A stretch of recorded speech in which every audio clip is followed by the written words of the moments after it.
podcast, the Wolfpack promises something for everyone.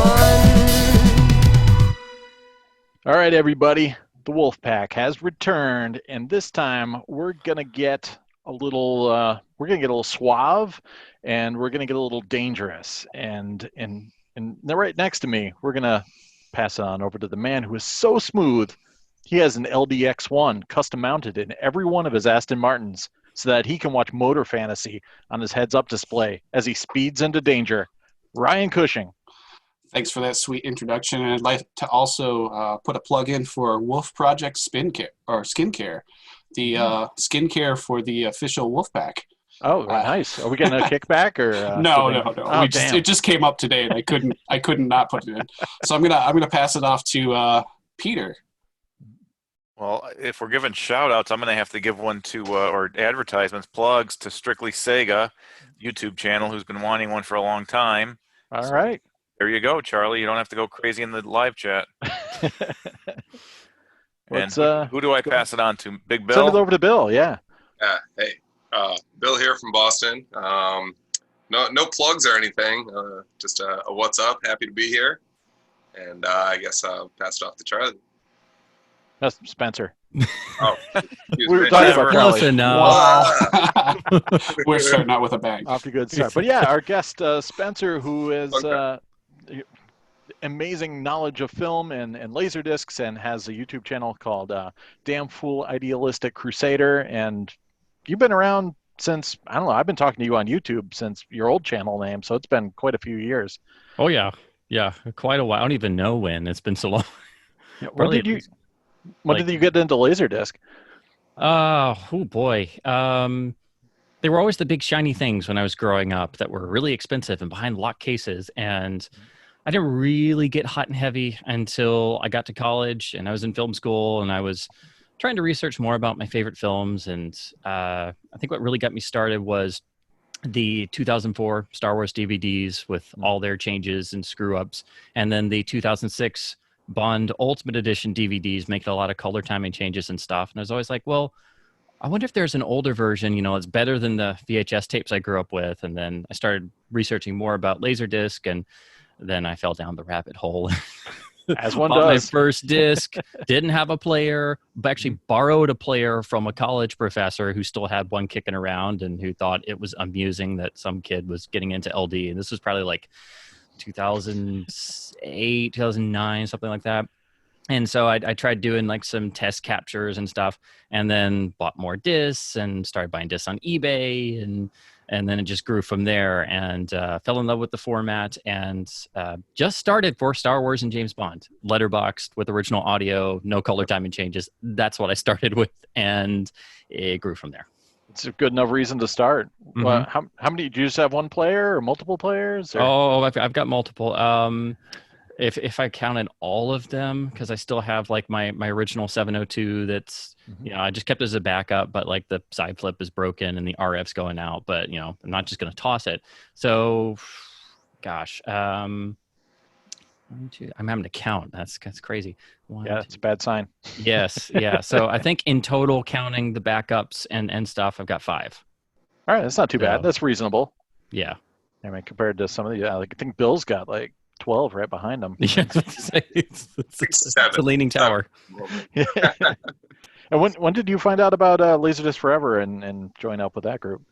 I don't know the exact date, but somehow I stumbled across it on Facebook, or maybe like a link to it, or I don't know. It may have been I saw somebody mention it on the LDDB forum, which I didn't even realize there was a forum on there. I've been on LDDB since I got into LaserDisc, and then suddenly I'm like, oh, there's a forum, and then it's like I think somebody posted about, hey, there's this group on Facebook, so I did that, and then as soon as I joined, somebody was doing this crazy sale where they sold me a bunch of discs for like $1 a piece, and I was like, I have found my place, and it started.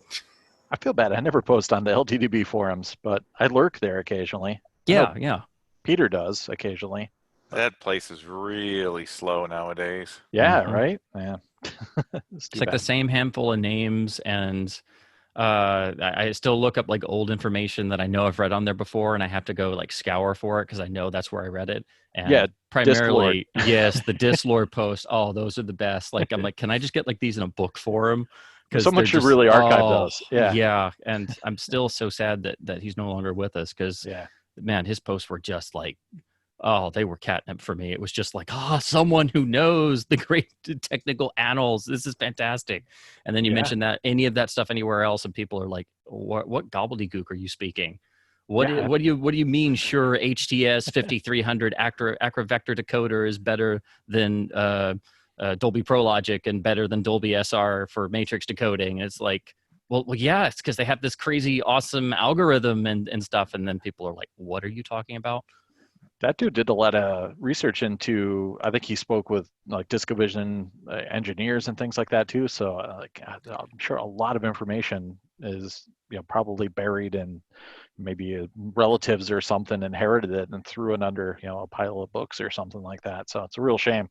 We were talking about the SP99D today or yesterday. Yes. He's got the definitive post there on LDDB where he explains basically what it is and how he finally found what he was looking for with the LaserDisc audio. I was literally just reading that, like Spencer said. I had to go back to I was like, I know there was a thread about this. Specific page, yeah. Yep. Pretty cool. So how many LDs do you think you have now? Well, it was pretty steady, and I was right at about just under 1,200, which is far more than I ever intended on getting. But just recently, somebody traded in a huge collection to our local. I mean, it's a bookstore, but they take in everything. It's a giant, basically, trading warehouse, and like you go in, it's like a black hole full of books. It's fantastic. It's is like this the McKays? Yes, that we've been seeing a lot of posts from. because Ron Hall is also in Nashville, and so he goes all the time because he found almost all the entire Star Trek run there, except for like 3 discs. So he keeps going back because apparently this person keeps bringing in a box or two. So like for the past 2 or 3 weeks, like I maybe passed by there once or twice a week since this started, but it's like every time what was normally one shelf is like 5 floor to ceiling, just stacked, and they generic price everything. So if it's not Disney and it's not Criterion and it's not a box set, it's usually 95 cents or $1.95 or maybe $2.95. And they've had titles like I'm still working on a new video. I've picked up so many, and I'm just like, this needs to stop because I've bought too many. So now I am now inching closer to 1,300 instead of 1,200. But it's been crazy the amount of stuff and I think they've now caught on to us because they know we're these 2 guys who keep coming in and buying all the LDs. Is they're like, nobody buys these, and so now like some of them are a little bit higher in price that have been put out. It's like, oh man, like this is still well undervalued, but it's like they're figuring this out. But so I sprung for an extra Criterion or 2, which were $5.99. Yeah, I know, breaking the bank, but yeah, like for the hard to find Criterions, that's at least $15 off of eBay prices. So I was like, okay, yeah, I'm just gonna go ahead. I'll regret it if I don't. But yeah, that's been crazy. So yeah, now I am, I think probably about 1,260 or something like that.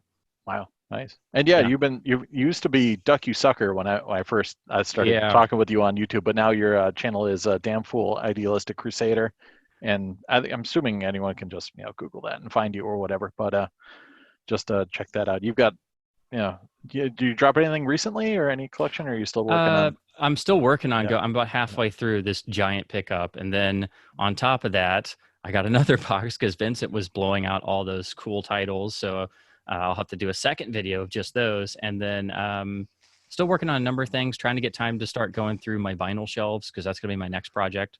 Yeah, buddy.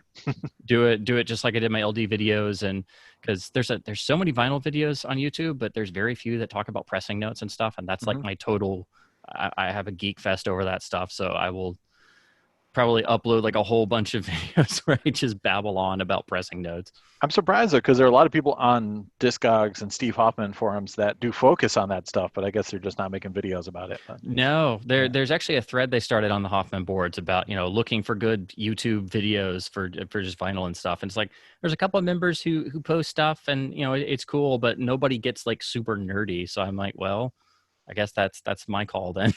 Yeah, I didn't even know about LaserDisc. I didn't really focus on LaserDisc pressing and mint markings and all the different things until probably watching Cessna Ace's videos where he was like, oh, well, this Aliens box set is made by Mitsubishi. If it is, it's Yeah. good. If it's made by, Pioneer or whatever, it's usually rotted. And I'm like, oh, all right, cool. And back when I collected them in the 90s, I never even thought about that stuff. So DADC means death. yeah, exactly. It's gonna have a death head.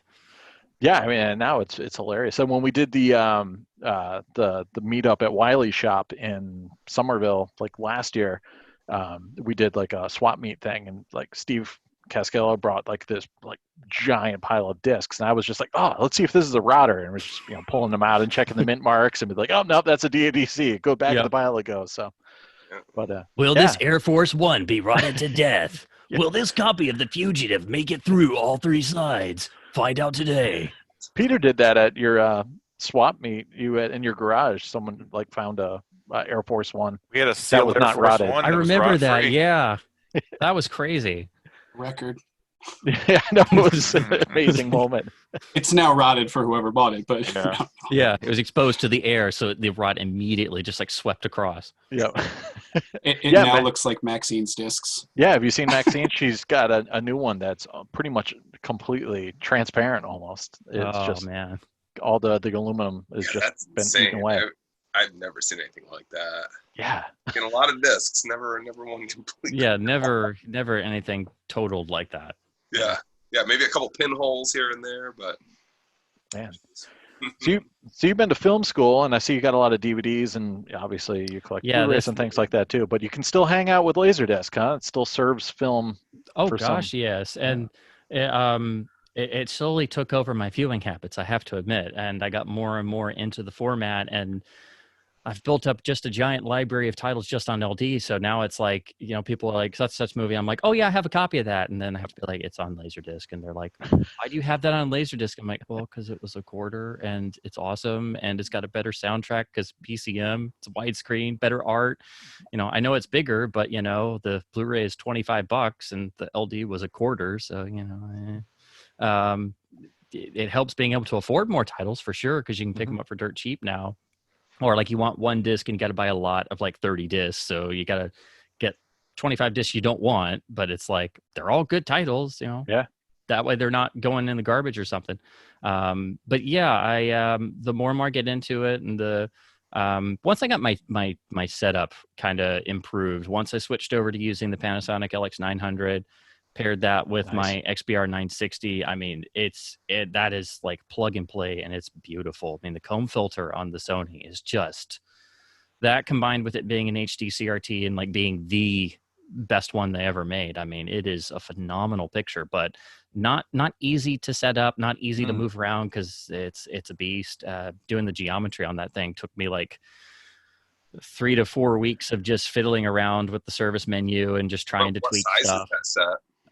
It's a 34-inch screen. It's 16:9, but it's like I think it feels a lot heavier than it's like the weight ratio is supposed to be like 275, but it feels like it's over 300 pounds. I mean, it's massive in terms of size, but that thing has black levels like you wouldn't believe. Nice. It's another reason why I'm still like, I have a really good plasma, but I'm mostly using that, and DVD and LD look so good on it, and Blu-ray looks great on it. You can even game on it. It's got a little bit of input lag, but it's like very, very tiny. So like PS3 era and after that looks phenomenal, even though it is just 1080i. But it will automatically just run composite signal, put it through this badass comb filter that I'm pretty sure is probably the same as what that what did we call it? The Sony Magic Box, the external box that was supposed to be for like their rear projection early HD TV. I'm pretty sure it's that same really great comb filter. Although now I'm really tempted to get one of those Eval boards and play around with that because it just looks so awesome. And I'm like, I already have a really good one. I don't know if it'll show very much on a CRT, but I'm like, I really want one. Like, that just sounds fantastic. I'll tell you what, you definitely have to try that, because how could you get better than the best of both worlds? Put the Eval board with the HD CRT. That's what I'm thinking. Like I'm strongly starting to lean towards that, because just putting in straight HD, because it has an HDMI port, that Nice. way it just bypasses all the processing and stuff. Everything else looks really great on it. So I'm starting to think, well, if I paired that thing with this, I don't know, maybe be like unlocking full potential. Dude, do it. Yeah. Or at least get one, before they all disappear. So Well, they got to come back in stock first. I know, if they come back in stock. Yeah, exactly. I heard they're supposed to be in stock next week. Oh, really? Oh, Okay. Well, Hot that's tip. I got better. a thing about that. Yeah. I don't know. I don't have one on pre-order, but my friend does, and he said he got an update email saying they're coming next week. So, Man, I better erase this part from the podcast before Yeah, we air, yeah. so nobody cut that knows. right out. That'll, Well, they that'll probably take a cost, like- giant chunk out of my 4K savings, because I've been trying to save up to jump into 4K finally, and I was also trying to wait to see if OLEDs might drop in price some, because other Yeah. manufacturers are jumping in. Everybody's like I post on the Blu-ray forums a lot, and people are like, well, why are you talking about the Blu-ray disc? I'm like, well, it's because I can't afford an OLED right now. Like, I want to. I keep up with the tech. I keep reading everything, and then they're like, oh wait, you're that LaserDisc guy. And I'm like, yeah. But it is important, 9 times out of 10, the audio is better, especially on old mono tracks too. And, I've built up a massive library for a fraction of what my Blu-rays have cost me. So it's yeah, I'd love to have the Criterion release, but I bought the LaserDisc and it was $1 and the audio is better. It's there's a bit of a trade-off. Plus I have a really good setup for LDs. So it's not like what most people are thinking, where they just jacked into an old CRT, with a mid-level player, and they're like, man, this sucks. Analog is awful. This isn't 4K. Where's the Dolby Atmos? And I'm like, okay, I get it. I have to run everything through a filter, because I'm like, I know it's not for everybody, but Sure, yeah. if you're willing to work with it, there's great riches there. But yeah, you got to be able to deal with the analog headaches and all the stuff that we're all used to. Yeah, I love getting lots of things and then forgetting I have discs. And like you mentioned before, someone will just mention a movie. I'll be like, oh, The Third Man. I'm like, wait, that's actually on a shelf in the other room. I can just grab that and watch that right now. And now Peter's going down that rabbit hole. You're going Criterion. You going complete or what? I am highbrow AF. Absolutely. Yeah, man. Ah. Do it. I'd like to do it. I realized I have far more than I realized. I have more Criterion LDs than I do any other format. So I'm like, if I find any I'm missing, it's a good price, I grab it. Be cool to be complete, but yeah, I'm not shooting for the Holy Daisuke collection, because that's what we aspire to. Man. And yeah, you've got a couple of great videos on Daisuke's channel, Daisuke Beppu, who we've both been friends with for a while, and I remember him showing videos before he started this YouTube channel on LDF, showing his Criterions, and you guys mostly chatted about James Bond movies, so that'll be a good tie-in to what's coming up next, because we're gonna do some top 5 James Bond things. So you've been into Bond since what? Since birth, essentially? Or? Pretty much, yeah. Yeah. just go ahead and label it that way, because it's if my life has an obsession, it's James Bond. Excellent. That's what got me into everything.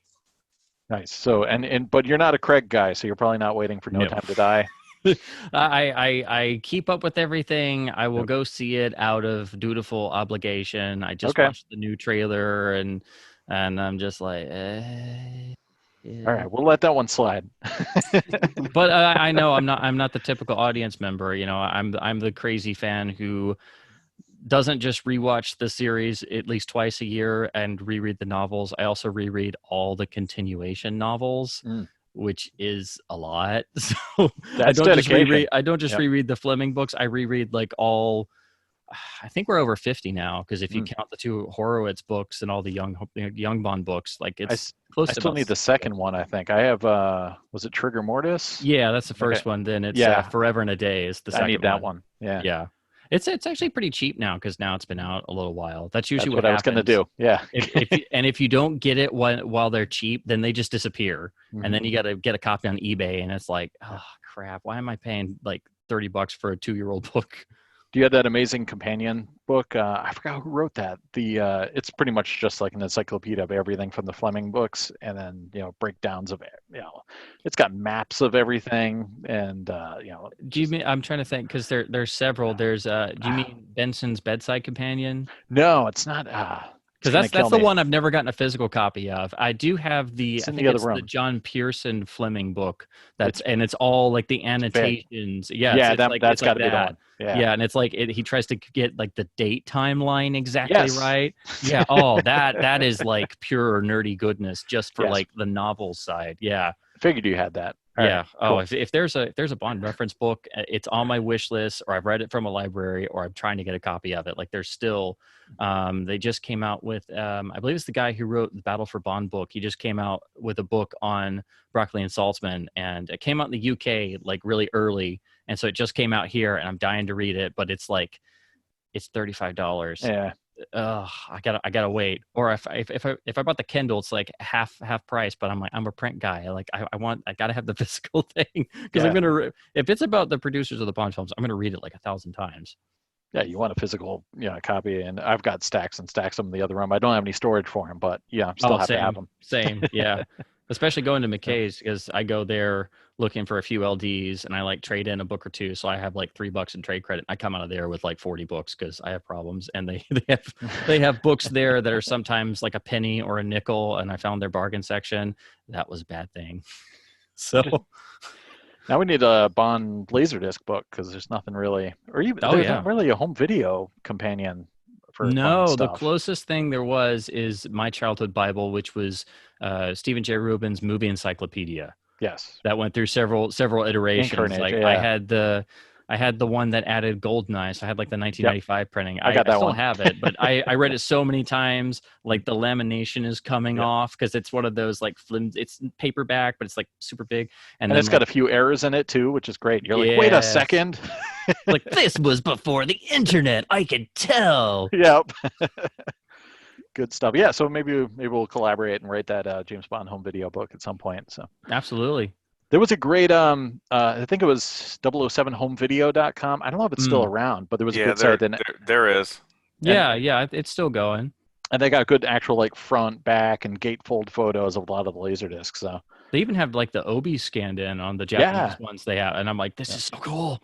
Where was this when I got into LDE? Like this would have helped so much. Yeah, I made a little Excel spreadsheet checklist of all the ones I wanted to hunt down, and it got stupid. Yeah, so all right, let's do it. Let's talk about James Bond discs since that's what everybody came to see, or maybe not. I don't know.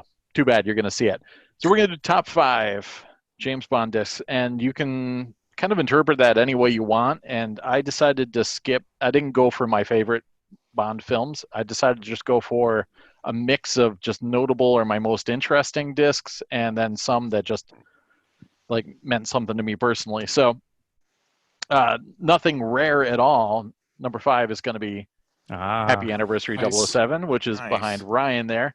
The Obi strips in another room. I have all my Obis, and they're just. I swear I have the Obi. I do. I swear I have the Obi. It's complete. I swear. No Otherwise you Obi can't play it. shaming.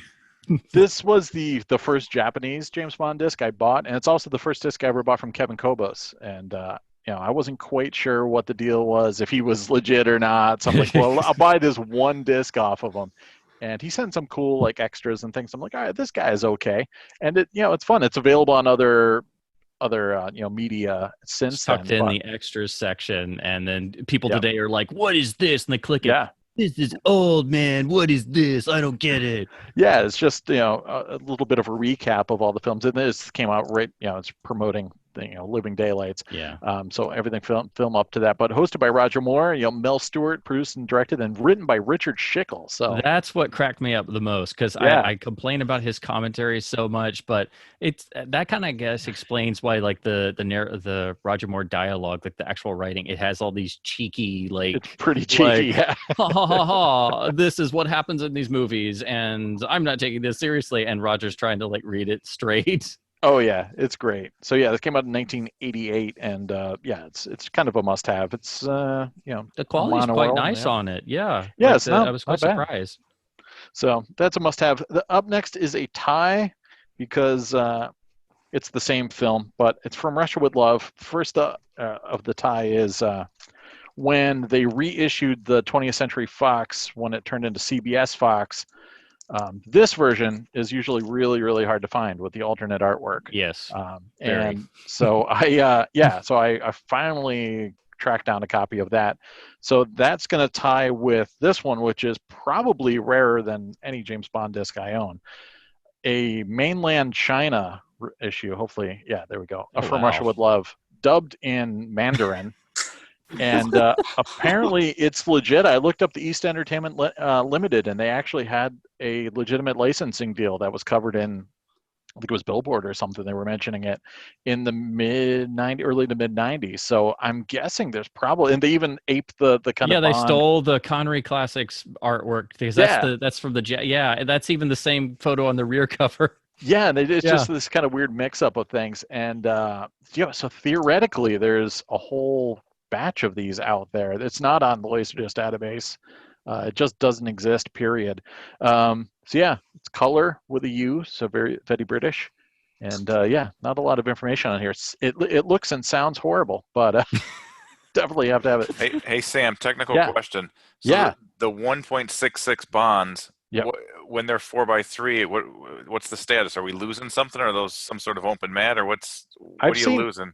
I've seen panning and scanning on them, so I've heard depends that there on which was version you're looking at. Yeah, because they're different ratios on different criterions. They're supposed to be 175 to 1. Then when MGM did them letterbox, because they first did them 133, and they're basically opened up a little, and you lose a little on the sides. But when they letterbox them, they're supposed to be 166, but they're like opened a bit more, so they're more like a 1.6 or a 1.55.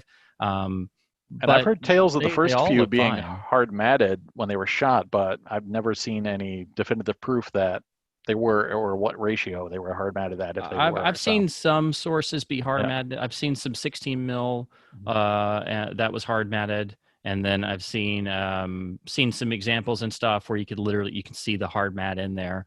Kind of generous, so that way, because I'm sure they were going to use different plates depending on what country what region. Exactly. Yep. But so the first three, they should be 166, roughly. And all of them look fine. The only ones that are overcropped are the special edition DVDs. They put them at 178 and somebody wasn't paying attention, so it's a little too tight in some spots. But and then the first two Roger Moore films are 185. Yeah. So they should have stayed in Panavision, but whatever.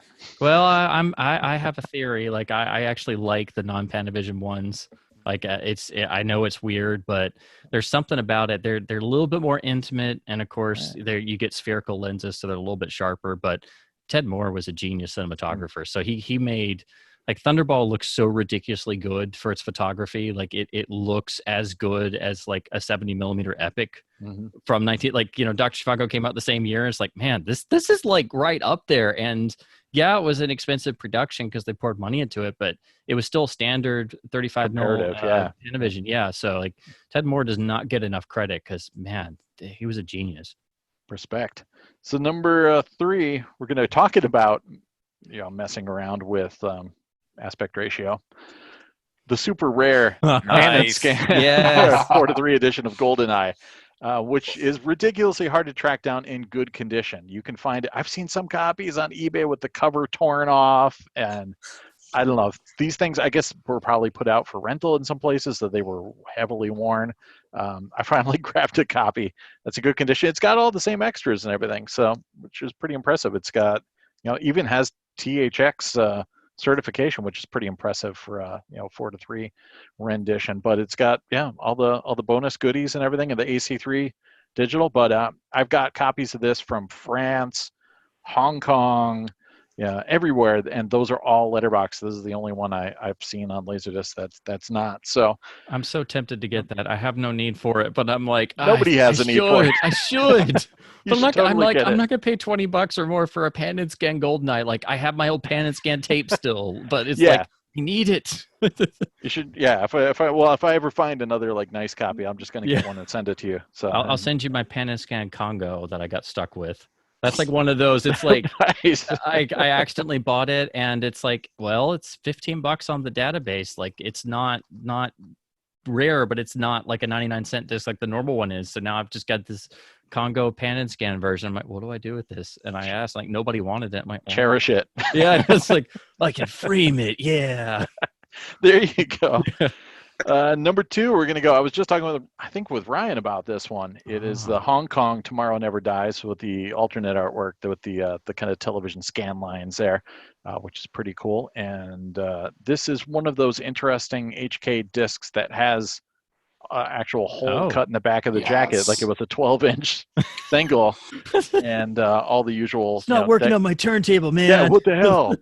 Gonna bring this thing back. But it looks rather decent. It's on one disc, so it's unlike the one over here, and Chinese subtitled, and yeah, I guess they could have squeezed it on one because it's just under 2 hours. Yeah, it just barely fits. So yeah, hour 57. Yeah, and then it's not like it's sped up like some of the older. Oh, the time compression the original on the time early compressed Roger Moore disc is so bad. It's what's up with it's that? Howl on steroids. Is there like a reason? I always chalked it up to that was just like sign of the times. It's how they edited movies. No, it was to squeeze it in onto a single disc. So like The Spy Who Loved Me is a little bit over 2 hours. Yeah. I thought like certain ones like Live and Let Die is 2 hours. So I thought that would be fine. They did it anyway.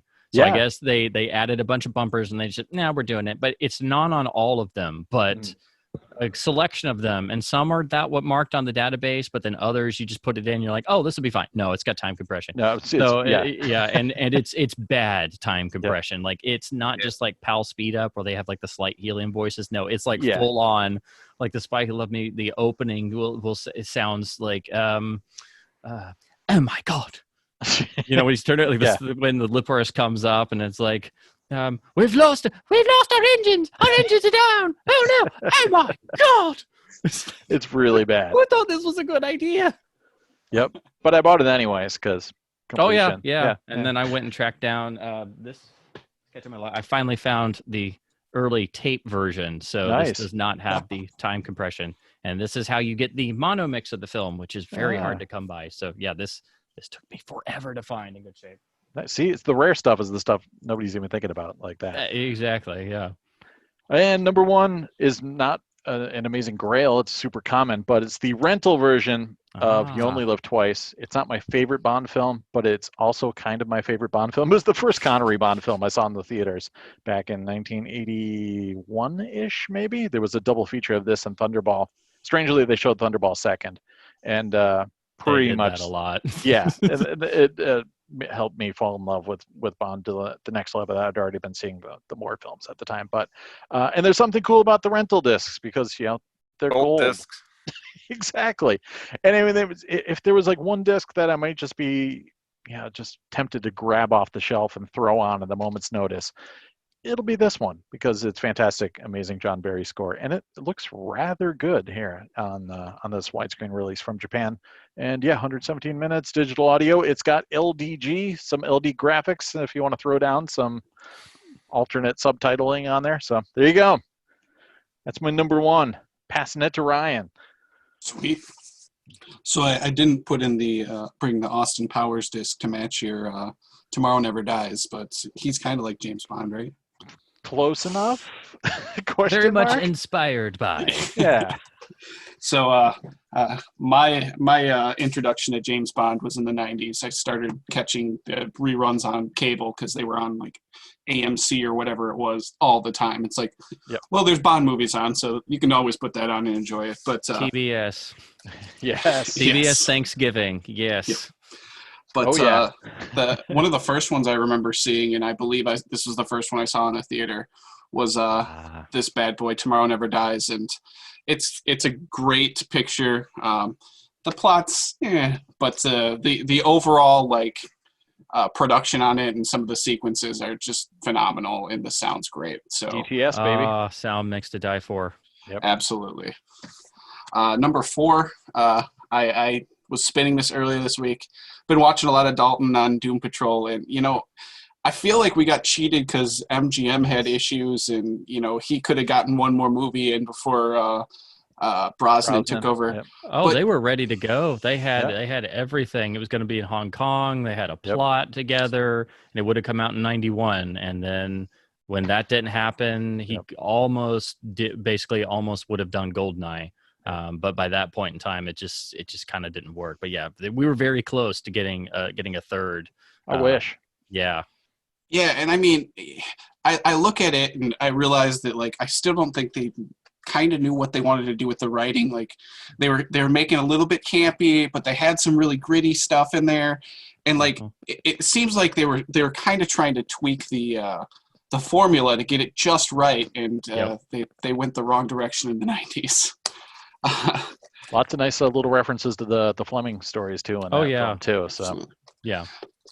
Number 3, I was actually watching this one earlier today. THX, baby. Mm-hmm. Yeah, this is one of the THX, and it's got a great picture, and it's Bond, defining who he is in the movies, and Connery's the man. I mean, I like some of the other Bonds, but when you think of James Bond, still you're like, well, you have Connery. He set the bar for like what Bond is supposed to be, and everyone can do their own take, and they've done a great job with it. But Connery's the one.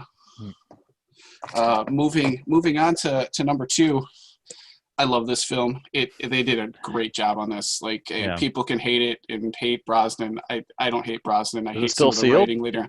No, it's just a nice sleeve. Ah, okay. We're good. See that it is open. I've watched this. I actually watched this. I ran through all of the Bonds, all the Brosnan ones recently, and it's just a great film and great sound, and it's one of those you just turn up and enjoy. You got to have the standard one too for the special Dolby Club Mix version with super booming bass. LFE. Yeah. Put on your Beats headphones. And, welcome to the GoldenEye nightclub. Yeah, it's great though.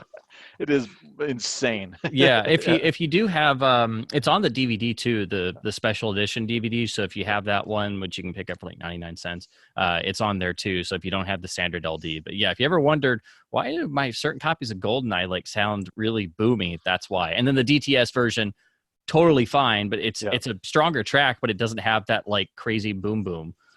Which is even the all that boominess is also on the stereo matrix track too, so it's there as well. So I guess it was a Dolby thing, because that maybe they were doing that because that was during the Sound War days where they were always like the DTS is better, no, the Dolby is better, no, how about the SDDS, yeah, that was better. And I'm like, what happened to those days? Poor SDDS. Like the Polo Wars for nerds. Just read about it all the time, widescreen review, and then nothing happened. SDDS gone. And then number 1, I went with the CAV Goldfinger. Yeah. All right. And the funny thing is this thing is it's gorgeous. It's THX. It's got commentary tracks. It's got an extra disc. Like it's just a beautiful presentation.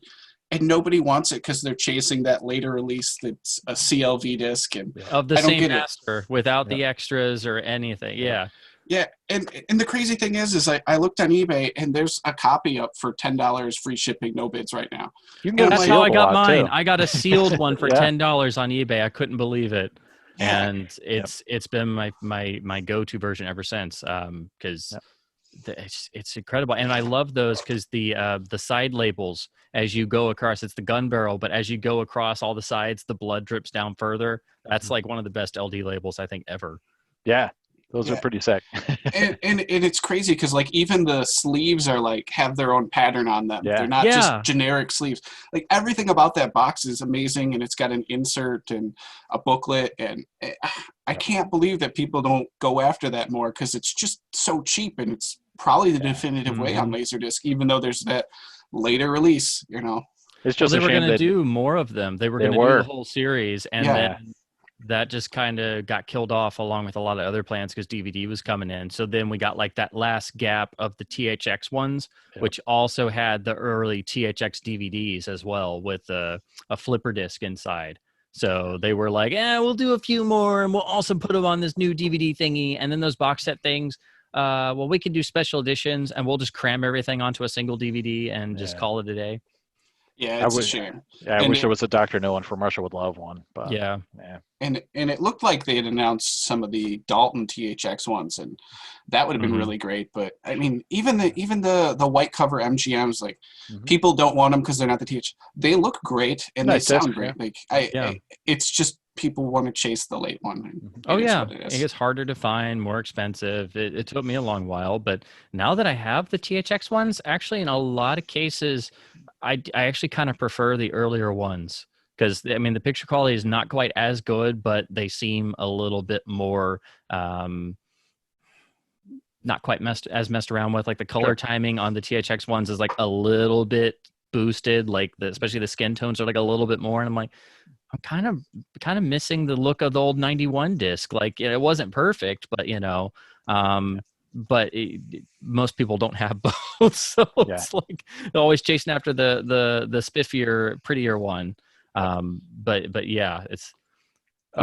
Sam and I were talking about this. They didn't even spring for color photos on the back of these remasters. Because they used the stuff from the VHS tapes they did at the time, which I grew. The ones that are the covers of the THX ones with the hands. We flipped over on the back. They would have a still from the film with the quote, but it would be like mixed into the colored background. So they literally just took those and put them on there, and then put a chapter box on the side. But of course, I don't even need the quote because, man, I know I was a strange child. I would walk around practicing and doing the Red Grant dialogue. So it'd be like, my orders are to kill you and deliver the lector. How I do it's my business. Did you do that to like people? You, not the second, not even the third. Not till you crawled over here and you kiss my foot. Did you do that to people in Suncoast? That would have been amazing. No, Media Play. I remember a Media Play once. They got me quoting. Yeah. Oh, that's where I remember seeing LDs behind the glass case and seeing like the Star Wars boxes with the ridiculous price tag, and I'm like, what is this? I gotta know. And it's like, yeah, that's LaserDisc. That's not for you. Yeah. And I'm like, okay, just go away. here's my VHS tape. I've saved up all my money. I can just afford one. Yeah, I know it's $19.95. Yeah, it's like, but I gotta know what that thing is. So what do you got, Peter? All right. Well, I went through and I wanted to get something unique, and I wanted to pick one from all of the different actors and see what everyone thought. And I also was thinking, well, there's a lot of Bond films, but there's kind of a consensus of what everyone's favorites are. So let me maybe pick something that's a little different for Sean Connery. So all right. Never say never again. Widescreen? Stealth widescreen. I get a kick out of... No, it says widescreen. Oh, that one does. Okay. Yeah. It's not the Japanese one. Yeah. I get a kick out of Sean Connery with a toupee in the 80s playing James Bond again. And there were two in the theater at the same time when this was out. Yeah, Octopussy in that one. So I picked that. For my Roger Moore, such is life. I went Live and Let Die. Nice. I like Roger Moore, but I can't get into a lot of those 70s just because of the clothes and the get-ups, and it's just so Safari suit is badass, man.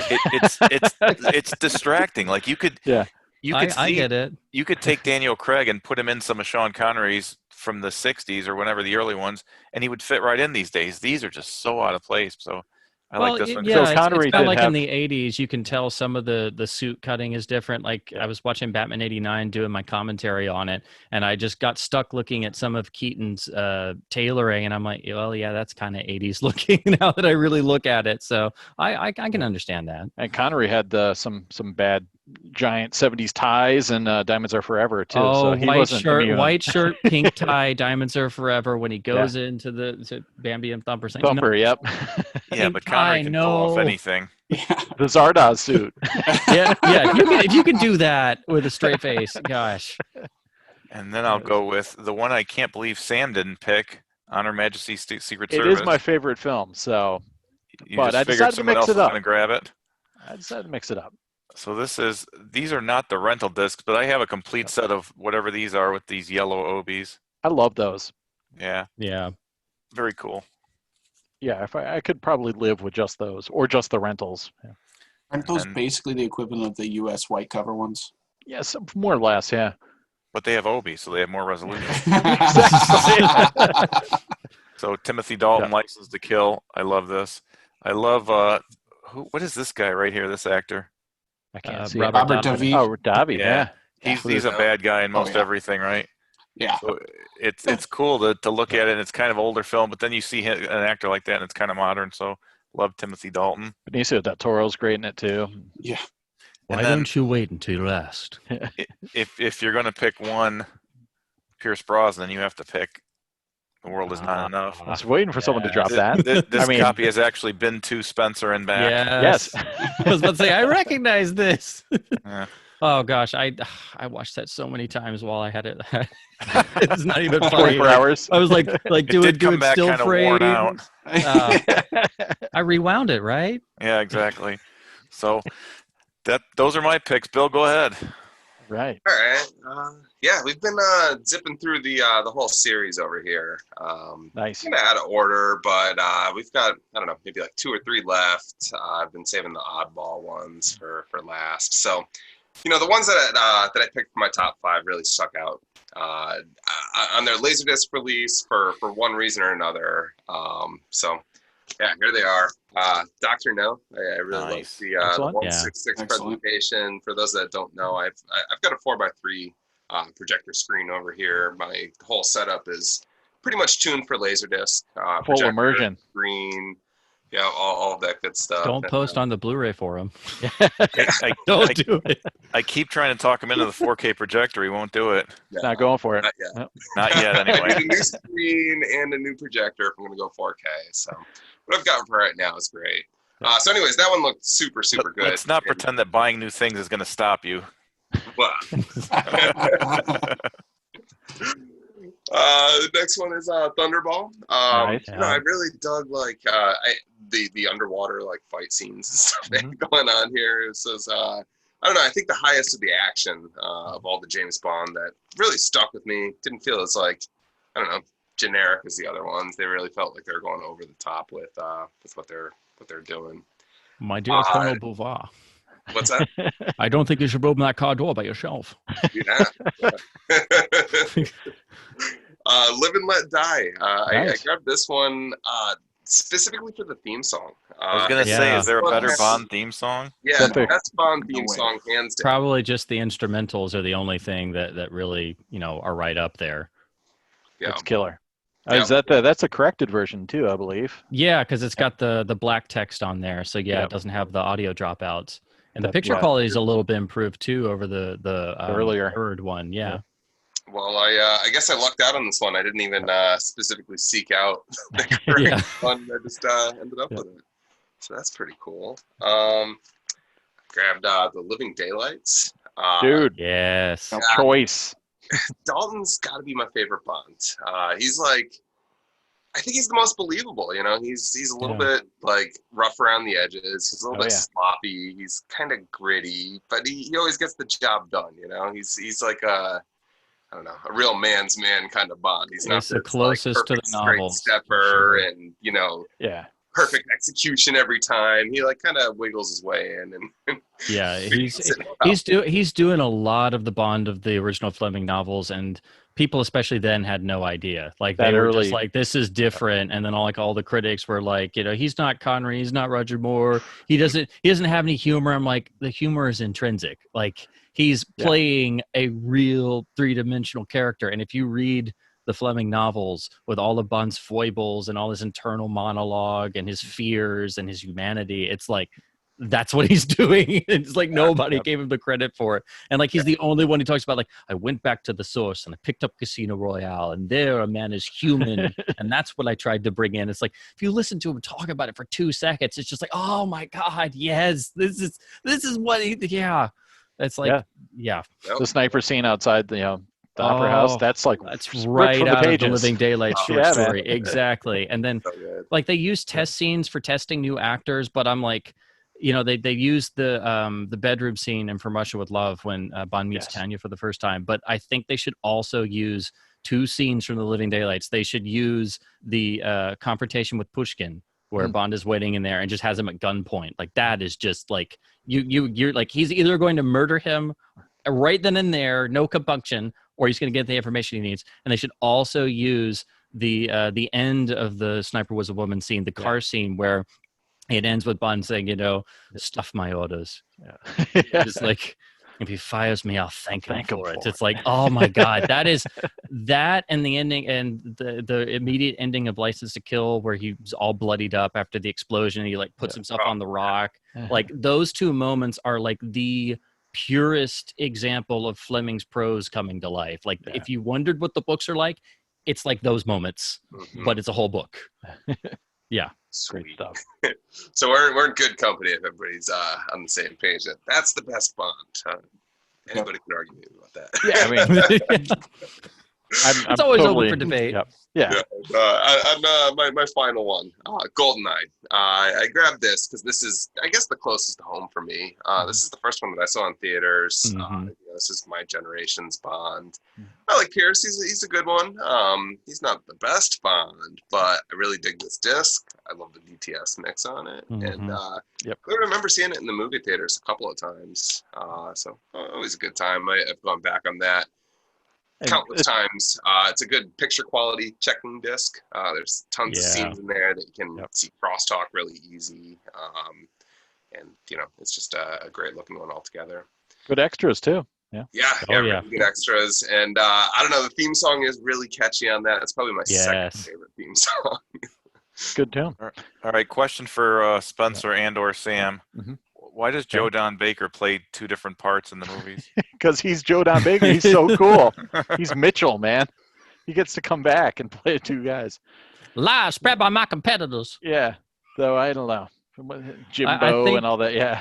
I think the first time he wasn't intended to come back, so he's cast as Whitaker. And I think the biggest thing about him being in Goldeneye, Martin Campbell directed it, and he also did the Edge of Darkness miniseries that Joe Don Baker is in. So that was probably. Oh yeah, that's great. That's what got him the Bond job for sure. Yeah, like fantastic. That's one of the great spy anything of the 80s. And then he made the movie remake with Mel Gibson. That was Gibson, it was like totally different, but I mean it was okay. But it was like why call it the same thing? But I think that's why. I think that was probably the Martin Campbell saying, "Hey, we should get Joe Don Baker." Oh, nobody's going to care. He played a villain. That was that was years ago. Nobody remembers that movie. Yeah. Yeah. It's like, well, sometimes people pop up more than once to be like, why do all the women have this same voice for a while? It's like, well, because they had Nikki van der Zyl do all the dubbing. Doing like, everything. Honey Rider has the same voice as the receptionist in Istanbul. Who would have thought of it?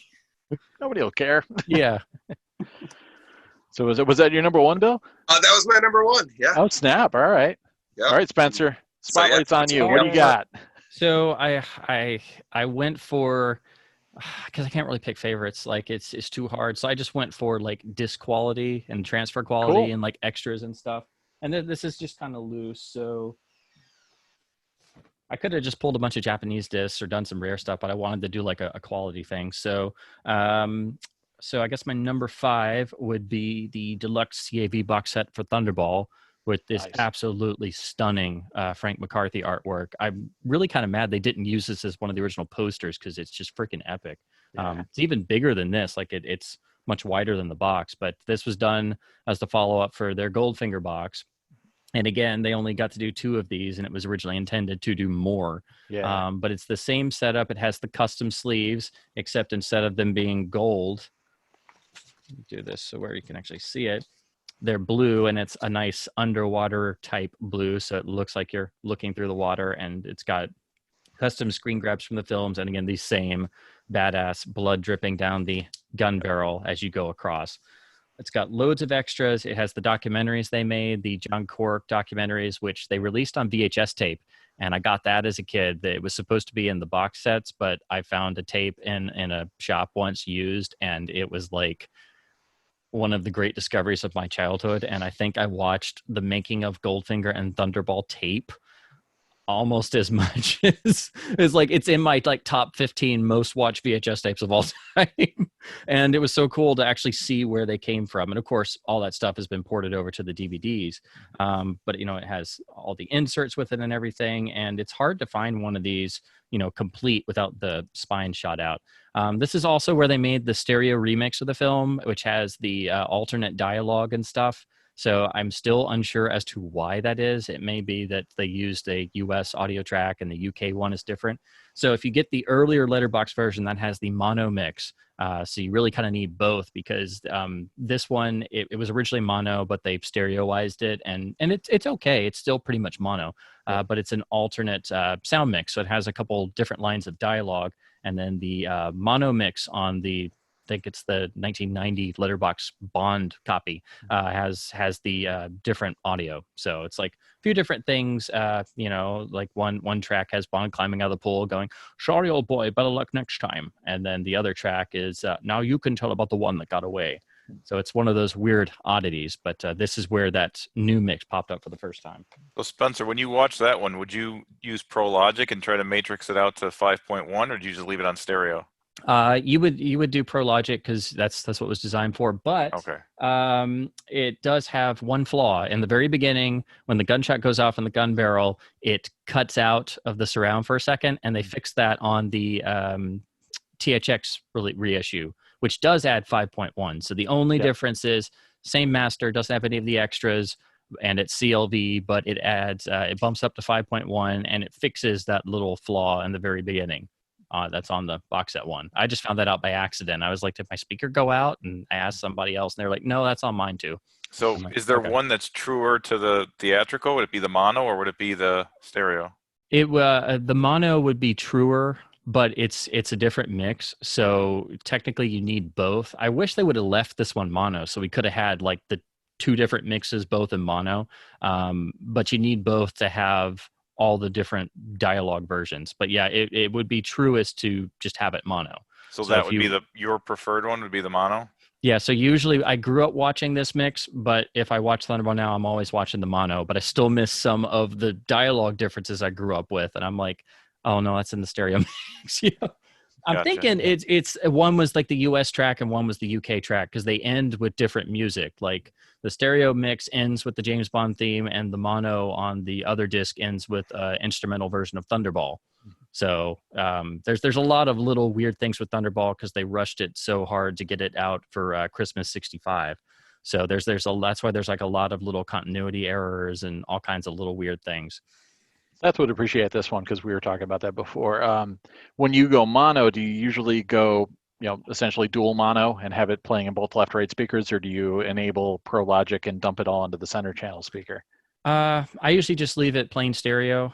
Sometimes I play around with doing that for like the more authentic experience, but my main speakers are better than my center. Like I upgraded power mains so they can handle a lot more.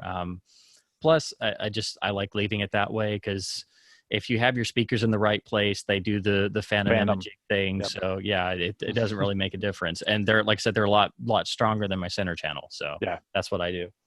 That works. Yeah. But yeah, it's cool when you tell people about that, and like the trick on how to like cut down noise and do stuff. You could do that, and they're like, "What?" Yeah. It's like, no, it's really cool. Try it. And then they're like, what is this? How did that work? How did you know this? I'm like, well, because it's just what you do. It's what you do, man. Yeah. So I guess my number 4 then would of course be the Goldfinger box set. Again, just phenomenal package. This is one of the original release poster designs, and they used to, what I thought was the coolest part is for some of the premieres, if you look at the photos, the actual theater marquee had like a big poster image, and it was just this. It was this like running a whole city block with Connery's face and then the nude body, and it's just beautiful. And I like how the back is gold, and then the sleeves are gold. THX certification, original mono. They cleaned up the transfer source, so this is much improved over the first Letterbox edition. Particularly the color is a lot better, and of course it's full CAV. The only interesting thing about MGM and Goldfinger is they did this weird practice for a while with a lot of monofilms. They slipped in the stereo master for the title song on Goldfinger. So the track is mono, but the opening title is stereo. So as a purist, it kind of makes me go, oh, why'd they do that? But it was like, I guess it was like it was supposed to be, hey, this is a cool thing for the audiophiles among you, because back then there weren't a lot of soundtrack remasters, and, LDs were supposed to be the real enthusiasts. So I was like, hey, this was a cool thing we did. And this was when they were dipping their toe into doing stereo remixes. So they did this on Goldfinger, and they did it on North by Northwest. They replaced the opening titles with the like stereo source. So it's like, whoa, this is great. And then it goes back to mono, and you're like, what? But yeah, that's the only weird note about this. But otherwise, it's the best way to watch it on LD for sure, but you're going to be flipping a lot more sides. So, and again, the great John Cork documentaries, which are just essential. Yeah. I've seen Peter spinning that on his projector numerous times. I love that box. Yeah. Peter's grabbed those on eBay. Beautiful. Right now. Yeah. Great pressing, dirt cheap. I don't know why more people don't go for it. Yeah. Speaking of what people do go for, I'm surprised you guys didn't go over these yet. I figured it was going to be like one of the first things, but I was like, wow. So I pulled them all because they kind of all go hand in hand, and it's hard to get all three. But of course, I had to pull the Criterion CAV. and CAV releases of Dr. No, From Russia with Love, and Goldfinger. Yep. And these were the first proper letterbox transfers. They're full CAV. This is pretty early, relatively early in Criterion. They're all early Spine 100s. They do have extra sections, but the big thing was the commentary tracks, which this was still early on in home video and most people weren't really aware of what they were doing and it being a new thing. So they went and interviewed like some of the key personnel that were still around, and they just talk off the cuff. And didn't go over well. It's nothing really, really bad, but it's totally not what the official commentary tracks are like, which actually use some of the same information, but it's, edited and cut and stuff. And, it's definitely not like the traditional EPK featurette where everybody's like, oh, this person was great. It was so great to work with this person and everything was great. Like, no, it's like, there's one point, I think it's on the Goldfinger commentary where Peter Hunt is talking about Connery and he's like, and of course the way he moves, Sean could walk in a room and just like look at any woman and just screw any of them and there would be no, it's like, because he was just like untouchable at that point. And it's like, yes.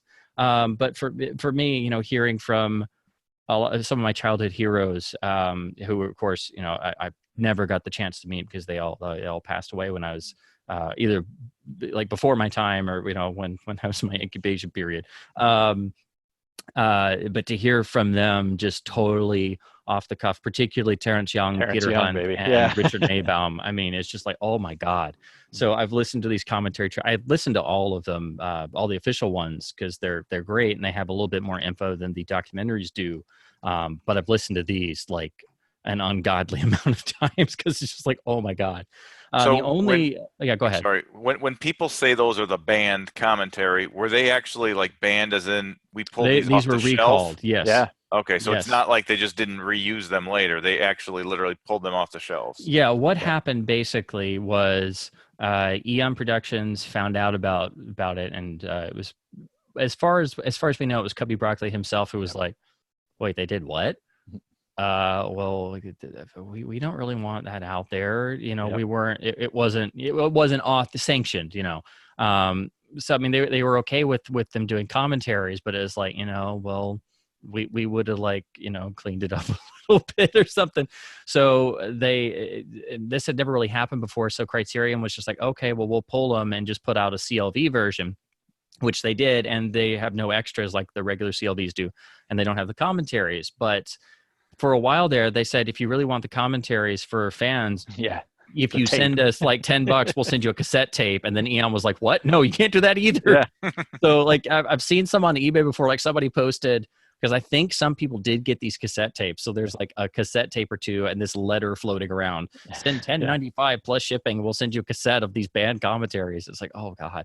And of course, people have captured them now. They're all over the internet. And like people talk about them, but most people have not quite listened to them. So people are under the impression like they're notoriously awful. They say terrible things. It's like, no, they're just like, holy bejesus. Candid. Like, yes, it's like these are like the one-on-one conversations I always dreamed of having and never got to. God forbid they talk like normal people. Yeah, exactly. Oh God. And it's not like these particular guys did a whole lot of interviews. Like they did some, but Terrence Young died in 94 and Richard Maybaum died right after doing these commentaries. And, these guys do not get the credit they deserve. Richard Maybaum was like the brain of the series, and then without Peter Hunt, like I think his editing on the Bonds is probably the best editing that's ever been done. It's astonishing. It takes what happens in Breathless and takes it to another level for an entire genre. It's revolutionary. That's why Dr. No still plays like it was made yesterday. Like outside of the datedness of 1962, I mean, it's and For Much with Love is the same way. Goldfinger's the same way. But yeah, these things are wonderful. The only issue, and I don't know why they did this, it's The really extras. creating the extras where they are placed.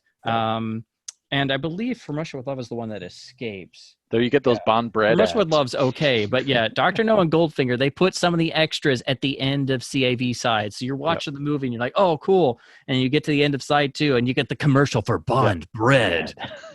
I mean, it's a cool vintage commercial, but I don't need it in the middle.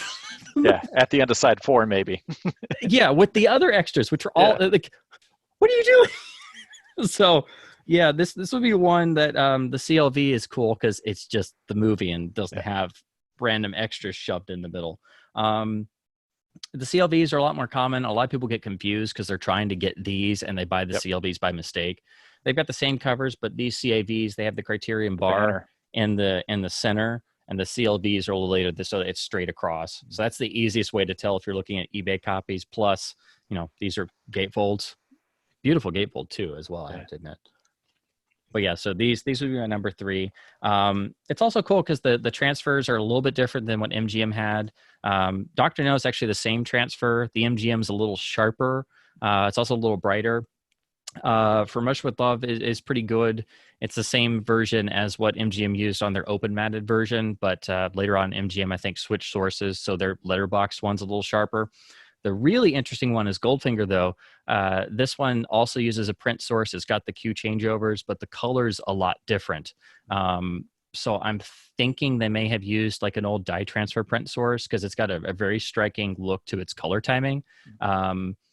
Again, I don't know. I'm having to guess on this stuff. And then also, this is the only version on LD that has the opening titles in mono. So it's cool to have for that reason as well.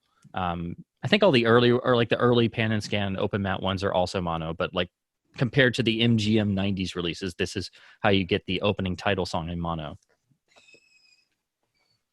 Nice. And they fluctuate in price. You can get those relatively cheap occasionally. Yeah, and then like the next second, it's like, oh, they're $50 each, or it's like $150. Or I had to get these one at a time and track them down. Me too. And then as soon as I did, I would see like all 3 for $20. Buy it now, and I'm like, what? Where were you 5 years ago? Yeah, I think the most I paid was $25 for one, but yeah. Okay. So my number 2 is probably no surprise. I have both main versions here, so of course got to talk Goldeneye.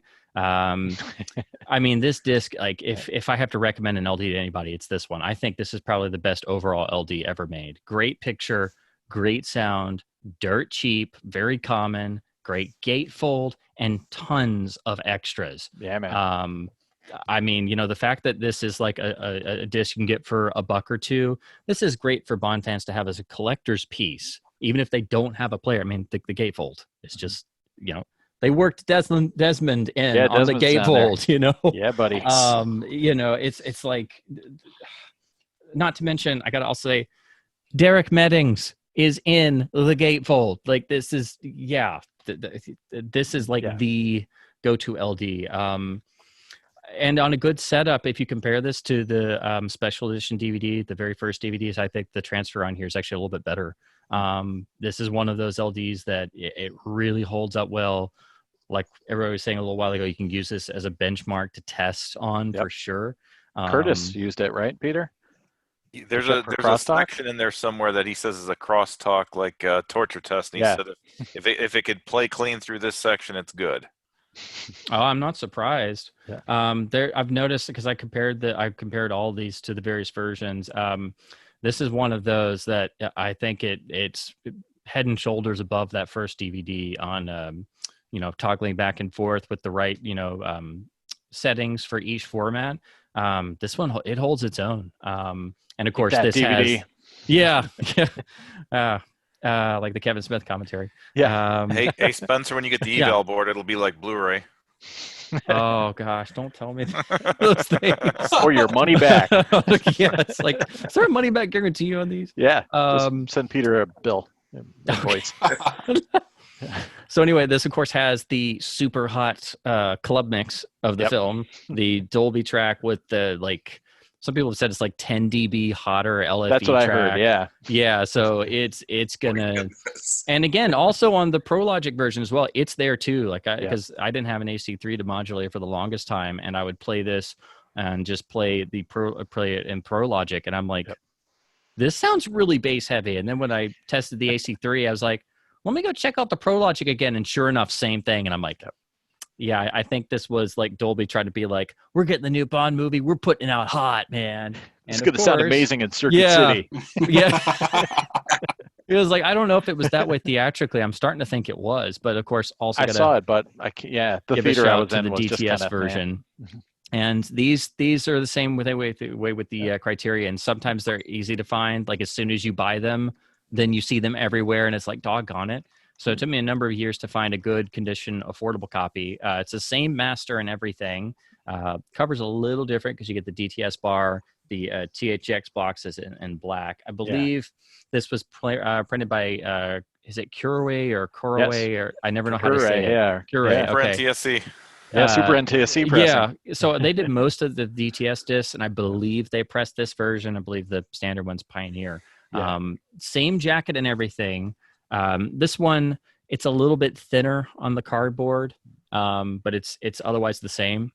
But yeah, this track it's better. It doesn't have the crazy LFE, but it's more detailed actually. I think this is the best sounding version of the film. I think it's ever so slightly better than the lossless Blu-ray track. It may be just my ears. It may be me loving the DTS audio. It's not one of those where the surrounds are cooked like Jurassic Park and some of the earlier ones, but if I watch the film, I watch this version, and for giggles, I keep the club mix version. So this is like the number one recommended LD for me overall for people. But if you can find the DTS one, it's worth the money, because man, it's a great disc. And again, it's got the same great picture master. Peter found me one at Half Price Books for a couple bucks, right? $1.99. Nice. Yeah, and people don't know that the DTS ones are different sometimes, so they'll pop up on eBay super cheap. Yeah, so I had that lucky. Happen at McKay's. Yeah, that's what I'm going to talk about when we get to pickups, because I was like, okay. I'm not going to say anything. Because, this should have some more zeros behind it in the price for sure. Awesome. So, of course, my number one, got to get this in there, is, of course, Tomorrow Never Dies. This. Excellent. If I had to pick best picture quality on an LD, this is my go-to. I mean, this is it is a stunning transfer. I say GoldenEye is better than its first DVD. This one is head and shoulders above its first DVD. The color timing is better. This actually has the hard-coded subtitles for the few location captions and stuff, whereas that DVD doesn't. Has those awful early player-generated ones. Yeah. And it's got this astonishing soundtrack, which I love this mix for GoldenEye. It has a few of the old school sound effects, which I really like that. But this one takes it to another level. This is like one of my top 5 best multi-channel mixes of all time. It's a powerhouse mix, start to finish. The film has grown on me more and more as I grew up. I saw these two theatrically. They were my first 2 theatrical Bonds. I still remember moments of the experience of seeing this. I do believe I saw it in DTS because I saw it at a theater that had it was a newer theater. Like they had just closed the old one and built a brand new one like the year before. I remember standing in line to get into Tomorrow Never Dies actually, and they had the big poster it was inside this lobby, and they had a poster along the wall that we had to line up in front of, and I was like 7 going like, this is the greatest thing ever. So yeah, the rear cover, this is pretty much the same as the VHS tape, but they added the chapters over here. Unfortunately, it doesn't have all the extras of the gatefold like GoldenEye. No gatefold, yeah. I guess this was MGM kind of cheaping out because this is actually pressed by Image, so this is pretty much at the end of the LD game. Yeah. So we're lucky we got this because, of course, Twine only got released in Japan. This version has Prologic. It has AC3. It's the same mix, but of course, you want to hear this film discreet if you can because it's a powerhouse. But the Prologic is still really good. And of course, I grew up watching this on tape, and it even sounds good played in stereo. Yeah. So yeah, that is the standard version. it's not rare. It does pop up a lot, but it's not common like GoldenEye. But people will be like, "Oh, I find some LDs," and they post a picture. These aren't really worth anything, and I'm like, "That's Tomorrow Never Dies. Get it. Yeah. Just do it." They're like, "I don't really like Bond. Get it. Just get it. Just get it." Like, do it. Do it. It took me, it took me a while to get the Pioneer Fifth Element, and that's like also top 5 LDs. But I mean, like this. It's just an astonishing transfer. Even if you don't have a good player or you don't have a good setup, you'll put this in and go, this looks really good, This was the first thing I put on when I picked up my Sony player from Bill after he tweaked it. That was the first thing I fired up on the wall. Excellent choice. And of course, gotta mention the DTS version. Yes. Like GoldenEye, took me a while to track one of these down. It seemed like every time I found one on eBay, it was like $55, or I get outbid at the last second. This one's still in the shrink. It's kind of peeling off, but same thing. I think this is a Curaray pressing. Same master, same cover, same rear cover, same chapter breakdowns, everything. But of course, DTS takes over and it takes it to another level. Tie everything down in the house. Yep. Just shake the walls. Like my neighbors know there are certain things like and this is like the most. Like, I can watch movies on my, good headphones if I have to watch something late at night, but I'll usually pick something that's mono or something because I won't get to enjoy the surround. But this is one of those I cannot do that. Like, it must be experienced properly, And again, I think to me, it sounds slightly better than the Blu-ray track as well. So again, I think this is the best sounding version of the film. Again, that might be my ears playing tricks on me. It's like very, very close. I don't know if maybe there's some EQ on the Blu-ray or something. Near field mixing. Yeah, exactly. But it's like they're so close, but I still prefer this one. And all the versions sound good. They've never changed the mix, thankfully. But this is one of those films. Like if I ever saw somebody watching this on their phone or something like that, I'd die inside. Slap it out of their hand. No, don't do it. Like, watching Lawrence of Arabia on anything other than a giant screen is already a giant sacrifice. But so few people pay attention to sound, or they're like, "Oh, I just bought a sound bar. It's okay." And I'm like, no. Like, I've used this as a demo for people. I actually set up and I showed them VHS, and I just ran the linear mono track on the VHS. Then I played back the same scene. I just played the opening when Bond gets in the plane and everything starts blowing up. So I ran it in linear mono. Then I ran the same scene in VHS hi-fi, and people were like, "Whoa, that's so much better. I didn't know VHS could sound good." Then I ran that ProLogic Matrix out, and they were like, "What? How'd that happen?" And then I put the LD on and put the PCM on the standard one, and then I put the AC3 on. And I'm like, "You said I could run a demo," so then I put the DVD AC3 on, and then I put the Ultimate Edition AC3 on. Then I played the DTS on there. Then I played the DTS HDMA on the Blu-ray, and then I put this on. Damn. And then they were like, of course, it was like 20 minutes of me just like strap them fiddling down, and like switching, and Clockwork then, Orange, eyes open. Yes. I'm like, I could never convince people to let me give them a demo just on one title. So I'm like, finally, okay, if you're going to let me do this, I'm going to do every version so you can see like the history of home theater sound. And then I'm going to save this one for last. I'm going to put it on. And then you can see why I have so many of these things. And it was like the gag from The Simpsons when they do the THX deep note and everybody's heads get blown off. It was like, that's what they look like afterwards. They were like, I didn't know. I didn't know it could be this good. And I'm like, we pestered Moikey. I'm not crazy. Because Moikey had a sound bar, and we just laid into him nonstop until he got rid of it. He's like, "Oh, thanks for making me do that." Because he's like, "This is amazing." Yeah. Simple. Like get any old nice 2-channel amp, like even something from the 90s with like 100 watts of power, and pair that with like a pair of those Pioneer Andrew Jones bookshelves. That's what I always tell people. I'm like, just do that. You don't have to go surround for now, but it will make such a difference. It's not even funny. Peter's got Andrew Jones, right? I have Andrew Jones fronts and center, absolutely. Oh, those are. I got rears and center. Nice. Yeah. You should combine them. Nice. So yeah, that's my top 5. I just went for like a mixture of press and quality extras. I think the easiest thing to do for people is to just grab the whole Letterbox white cover MGM series disc. If you get all of those, you're pretty solid for everything. And then add in Goldeneye, Tomorrow Never Dies. And then, if you go full tilt, add in Casino Royale and Never Say Never Again.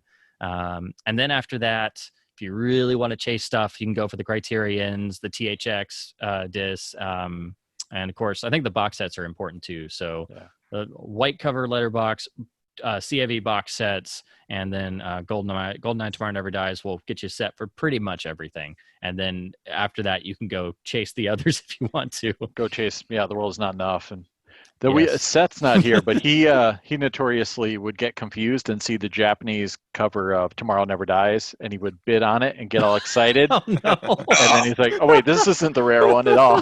He'd never get outbid. I know. He was like, "Yeah, I got it." He's like, "Nah, that's not the one." He gets it, unboxes it, and he's got like 12 of them, and he's like, "No, not again." Or he puts it in, and he goes, "This isn't the right one." Yeah. Oh no. He doesn't know what the right one is because he can't get it. Yeah, someday. All right, so that was excellent Bond picks, everybody. We kind of mixed it up, which is cool. So yeah, like good different kind of tactics on picking your top 5s. So let's rock some recent pickups. Let's see, what did I get? I got a lot, so I'm gonna thin the herd and do it quickly. I got some stuff from Vinny, some before he did his old man discs and all that sort of stuff. Blake Edwards SOB. I have fond memories of seeing this on VHS as a kid, and I probably shouldn't have seen it because. Is that what I think it is? It's the bull. Yeah, I can move it closer for you. No, I mean like in the middle of the picture. Oh, the. Oh no, that's a necklace or something, isn't it? Oh, there's a film canister. Oh, I see what you're saying. Yeah. Well, from far away, I guess. Yeah. But yeah, I never realized it was a widescreen because Warner did their usual thing where they hid the widescreen information on the back. But yeah, I was about to ask if that's widescreen because there's a pan and scan version they got the identical jacket, and I actually would have bought that from his sale, but I actually found that same disc at McKay's for 95 cents. So, perfect. So yeah, a number of those I had that happen, and I'm like, well, I would have bought more from you, but I literally just bought like 70 discs. It looks like Satan from South Park. Pretty much, yeah. But and it's got Julie Andrews naked, so I remember that. Like I was not prepared for that. Yeah, and those will make you realize. Yeah, she has a very great sense of humor. Of course, being Mrs. Blake Edwards, it's like I did not picture Mary Poppins being like so much more down to earth. Yeah, for sure. And this I had been wanting to get forever, so he had it. I grabbed it. It's the widescreen copy of Mosquito Coast. I mean, it's not a Panavision film or anything, but back in the day, I bought this from either Columbia House or I picked it up at Suncoast. And Suncoast was weird. They would stock this and the Lost Boys, but they would never, ever, ever stock the widescreen ones. I don't know why. So I just didn't think it existed. And then I just never got around to picking up. So, yeah.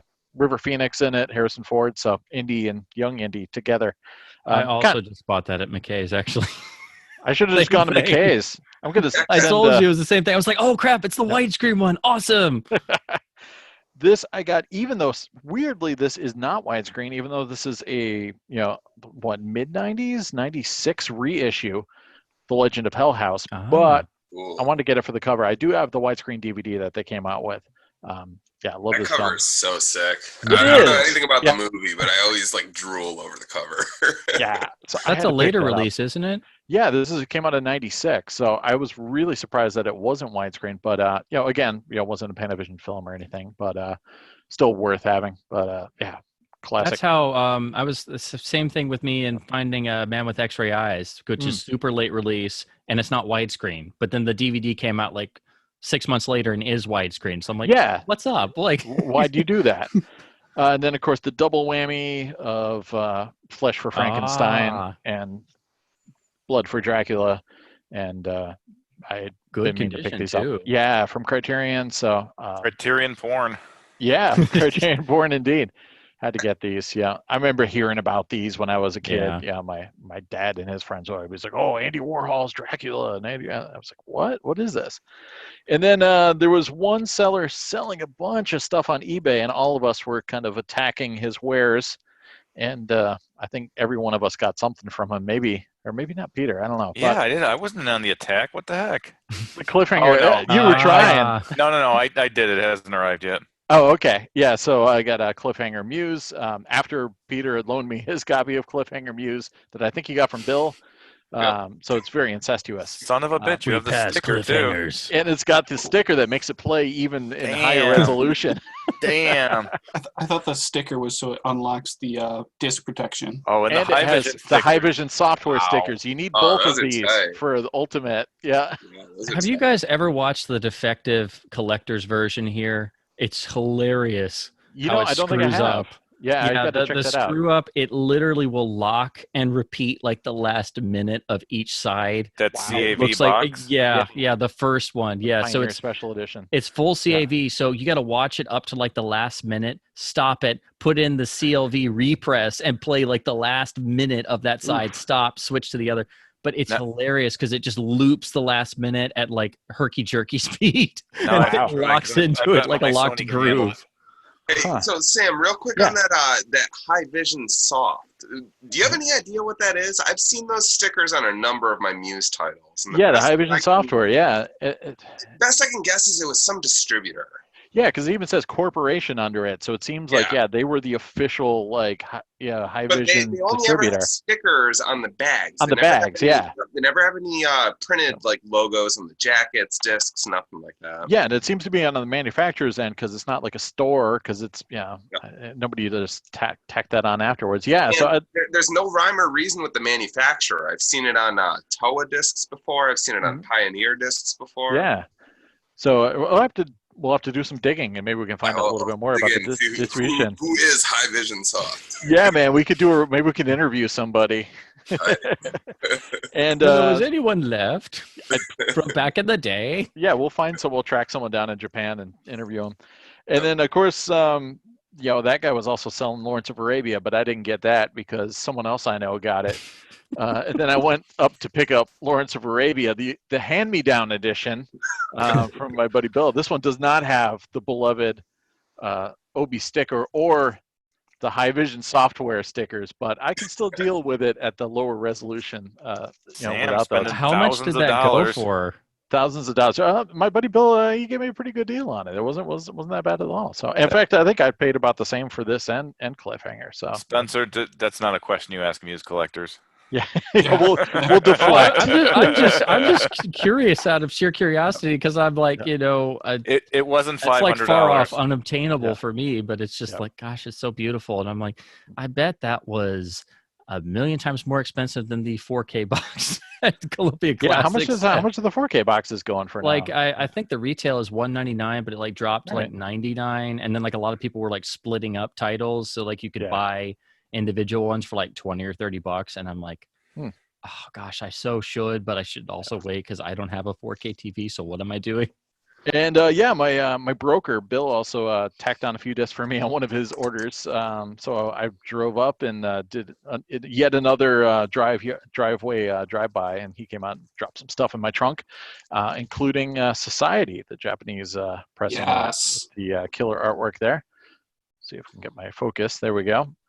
Of course, there's a very nice Arrow Blu-ray if you're into that sort of thing. But and there's who did the US? Is there image pressing or?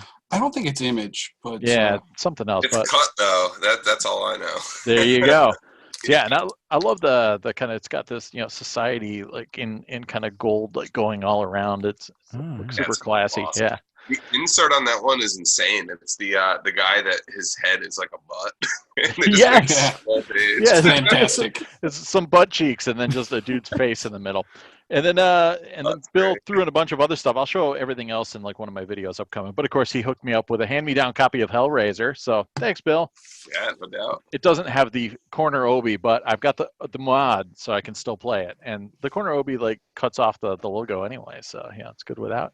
I love how it's got like a traditional devil's tail in here, and like it's like not about that kind of traditional hell at all. So if you're expecting Satan to show up with a devil tail, you're going to get this guy instead and be like, what the hell, man? Then a Luke box arrived in the mail. And like typically he sent all sorts of like random, like cool, like flyers and stuff like that. If I want to go see some like metal bands in Japan in 2018, Die You Bastard is playing, and Hellchild. So yeah, all your favorites. So that was pretty cool. But he gave me, I forgot this even came out as a standalone, the Hamster Factor LaserDisc, the Other Tales of 12 Monkeys, the making of. It's in the box set that Universal came out with here in the States. But that's cool. And it's really cool. nice. It's got the art without all the logos and stuff over it. Yeah, so I thought that was pretty badass. So I mean, he knows what I'm into, so that kind of worked out good. And so what is that? Is that like just short like episodes? Is it like behind the scenes? It's a full behind the scenes documentary. It's 87 minutes, so it's pretty cool from start to finish. I've got the signature box. I'll have to check that. It's great. It's even got like stuff from when they released the film and him dealing with the art committee, working on the poster art and going on like the Letterman show, and it's really cool because it's Terry Gilliam. You never know if his movies are going to be a complete failure in terms of box office. So everyone's wondering what's going to happen when it comes out. Is the studio going to recut it? Like, what's going to happen? And when it was a hit, everyone's like, "Whoa, it's a hit!" Very cool. And he threw into a tune-up disc I thought was pretty fun, which I didn't have, the Sony tune-up AV. I don't know if it's IRE0. Maybe it is. Yes, it is. You could say Japanese with that. Yeah. Sick. That's and it what even I use. has, oh, dude, excellent. That's even better. And even has the insert with the... and you'll see the colors are a little bit different, too. It's not just the brightness. I got the blue filter. Oh, it's actually printed in the sheet? Yeah, you can... It's got That's a little... so cool. It's so much better than having to keep the little one. Brilliant. Baggy. Yeah. There we go. Blue filter time. So if you didn't look weird enough holding a little piece of plastic to your glasses, you're holding a whole I'd be like, hello. shirt sheet. Hello, everybody. It's in and like, what the hell are you doing? It's like, turn the light off. I'm setting the blues. Sorry, Sam. You got the corner, Obi. Oh, my God. You're going to be out of focus then. One-upsmanship. Yep. And the last one he sent was, I'd never seen this before. It was a Rolling Stone 20 Years of Rock and Roll like documentary compilation with a lot of footage and interviews and things like that on here. So everybody and their mother is on this thing. It's only one disc, so it's got like clips of bits of songs, but it does have like Sex Pistols and Lee Vang from Fear. So I feel like you need to say "Feel My Rock" now. Feel My Rock. And these I'm just going to show as one because there's a giant stack of them. I got all the Macross individual releases. There's like 9 of these suckers, and I think I had like maybe disc 1, 5, and 2. So I got the whole stack. Gorgeous artwork. I mean, I've got the box sets, so I've got multiple copies of those. But that's Minmay. It's Minmay, man. Original Nice. Minmay. And then I also got the. I didn't have Flashback 2012. Speaking of Minmay. Nice. So I got that, and this one's minty, and it's got the corner Obi. So. I'm good. And this is going out to Sean if he's watching, but he won't be watching some Crusher Joe releases, which is a great novel series from Japan. And it's also, it's kind of like if, it's like the Firefly crew or the Guardians of the Galaxy type crew. It's a bunch of misfits and people on the edge of the law, kind of rampaging through space and getting into adventures. And it's where Dirty Pair came from. But there's only a handful of. Is that the movie and a couple OAVs. There's really not that much out there. I'm surprised they didn't turn it into like a full Is show. the box set US?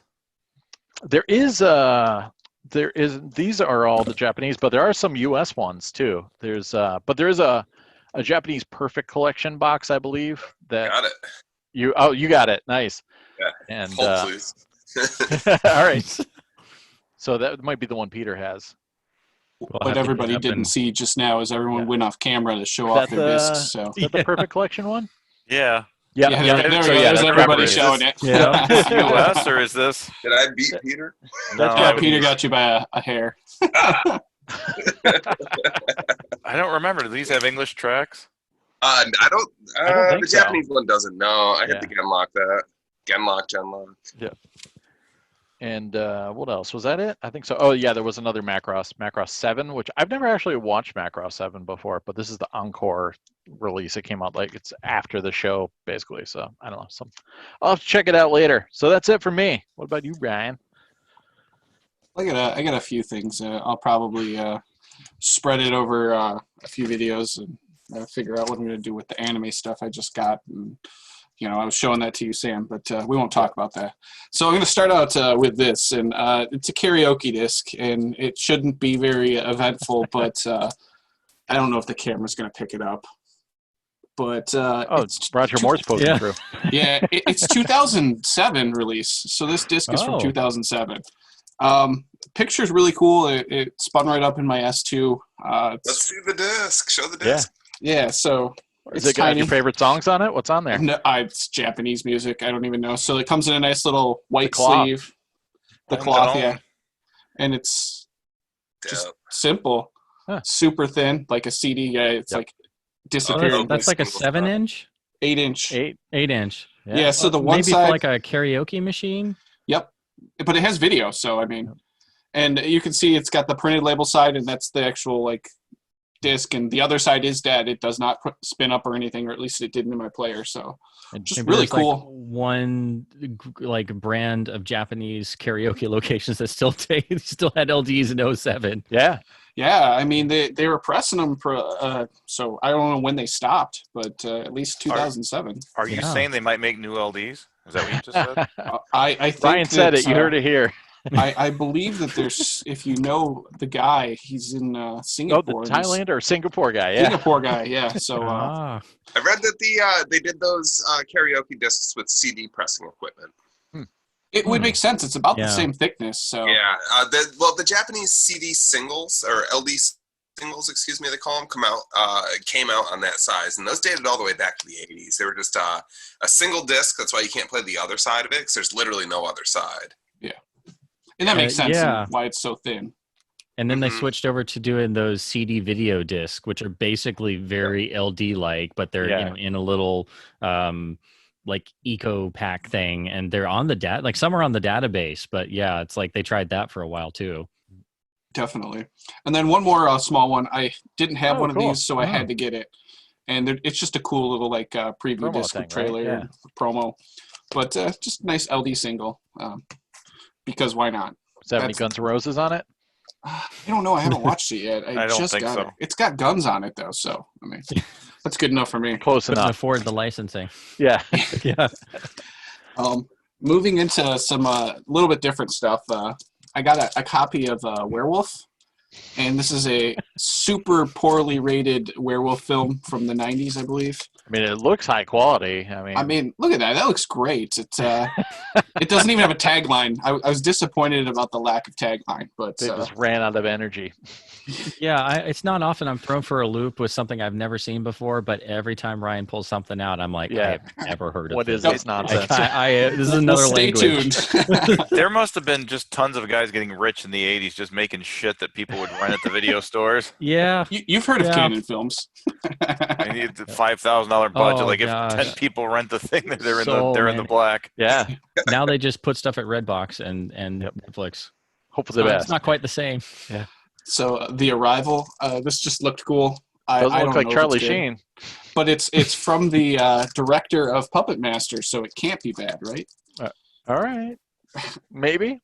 Might be good. I got this from Broterians R Us, Greg in Florida. the Killer's Edge with Wings Hauser. I didn't see an apostrophe on Killers. No, it's plural. There are multiple. Killers I don't know. I feel like all of these, you have to look at the cover, and when you read it in your head, it has to be done in a voice. So wait, hold that up again. What was the tagline again? What does it cost to save a man's life? So Killer's Edge. What does it cost to save a man's life?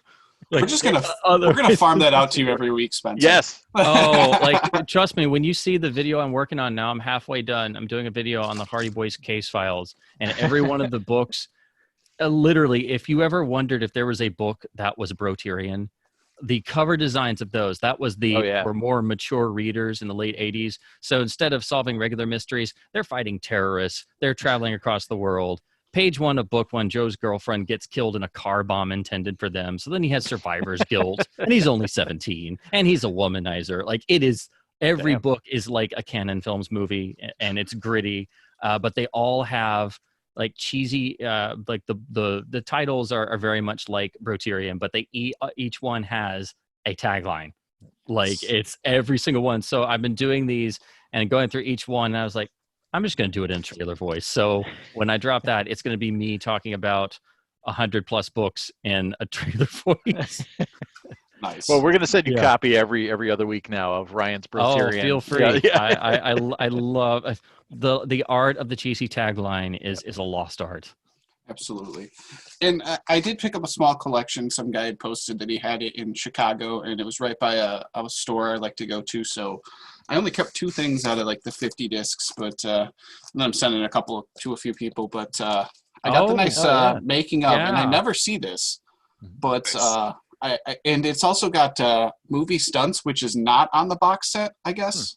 I could be wrong, but from what I read, the great movie stunts did not make the Japanese box set, but it's the making of. did. Okay. Yeah.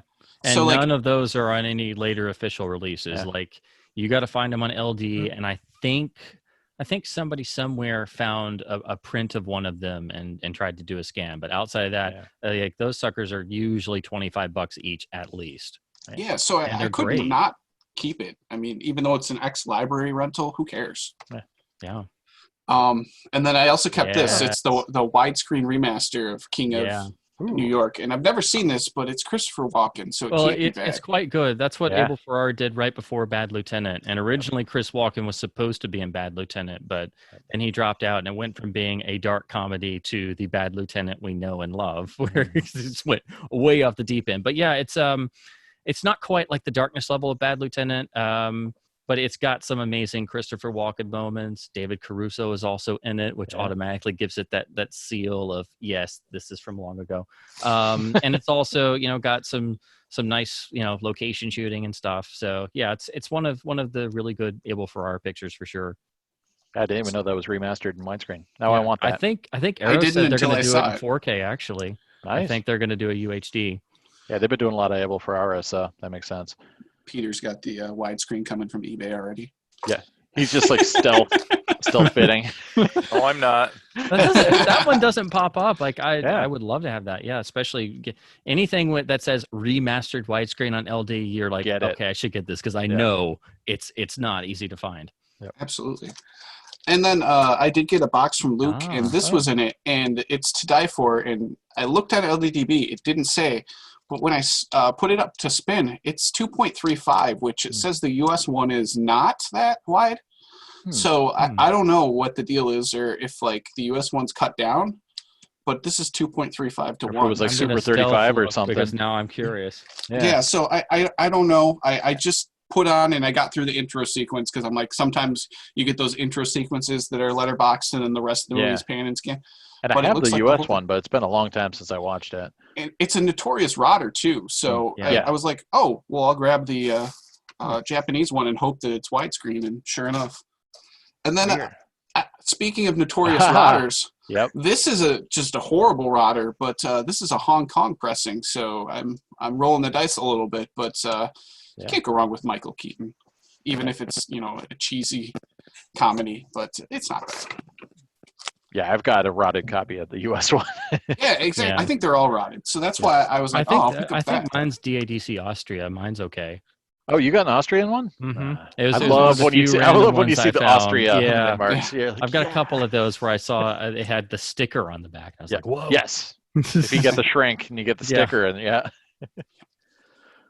and then this is an upgrade for me. So it's Missing in Action 3, and the US one is a Notorious Image rotter. And this is not a rotter, so really nice to have. And good cover too. Yeah, great cover. I mean, it's Chuck Norris with a gun on the cover. That's kind of rare for his movies, but it's good to see. He just needs his fist. That's all he needs. But. Yep. Pick this up. No one bid against me in Japan. I like that. I always like that from Japan. Document of the Dead. So with the Obi, so it's playable. But just a cool release, and I can't wait to give that a spin. Yeah, it's not too shabby. And got a little more Tiger Mask. Nice. Can't go wrong with Tiger Mask. That's an awesome set. Yeah, so another one of those like Japanese auctions, and all of this stuff had been sitting in Japan for 2 months getting boxed, and then like a week more to ship, or a week and a half to ship, and it finally got here. But I was really happy to see that Tiger Mask, because I forgot I got it, because I probably won it in May, and then tried to box it end or beginning of July, and here we are in September now, and it's a long waiting game, but it's worth it. And got a couple more. Some pretty cool stuff to finish it off. Got the Japanese Blair Witch Project, which I don't think there's any difference between this one and the US one, but it's a 2000 release, so I couldn't not get it just because. Nice, cool, complete with the Obi. So I didn't know that one got a Japanese release.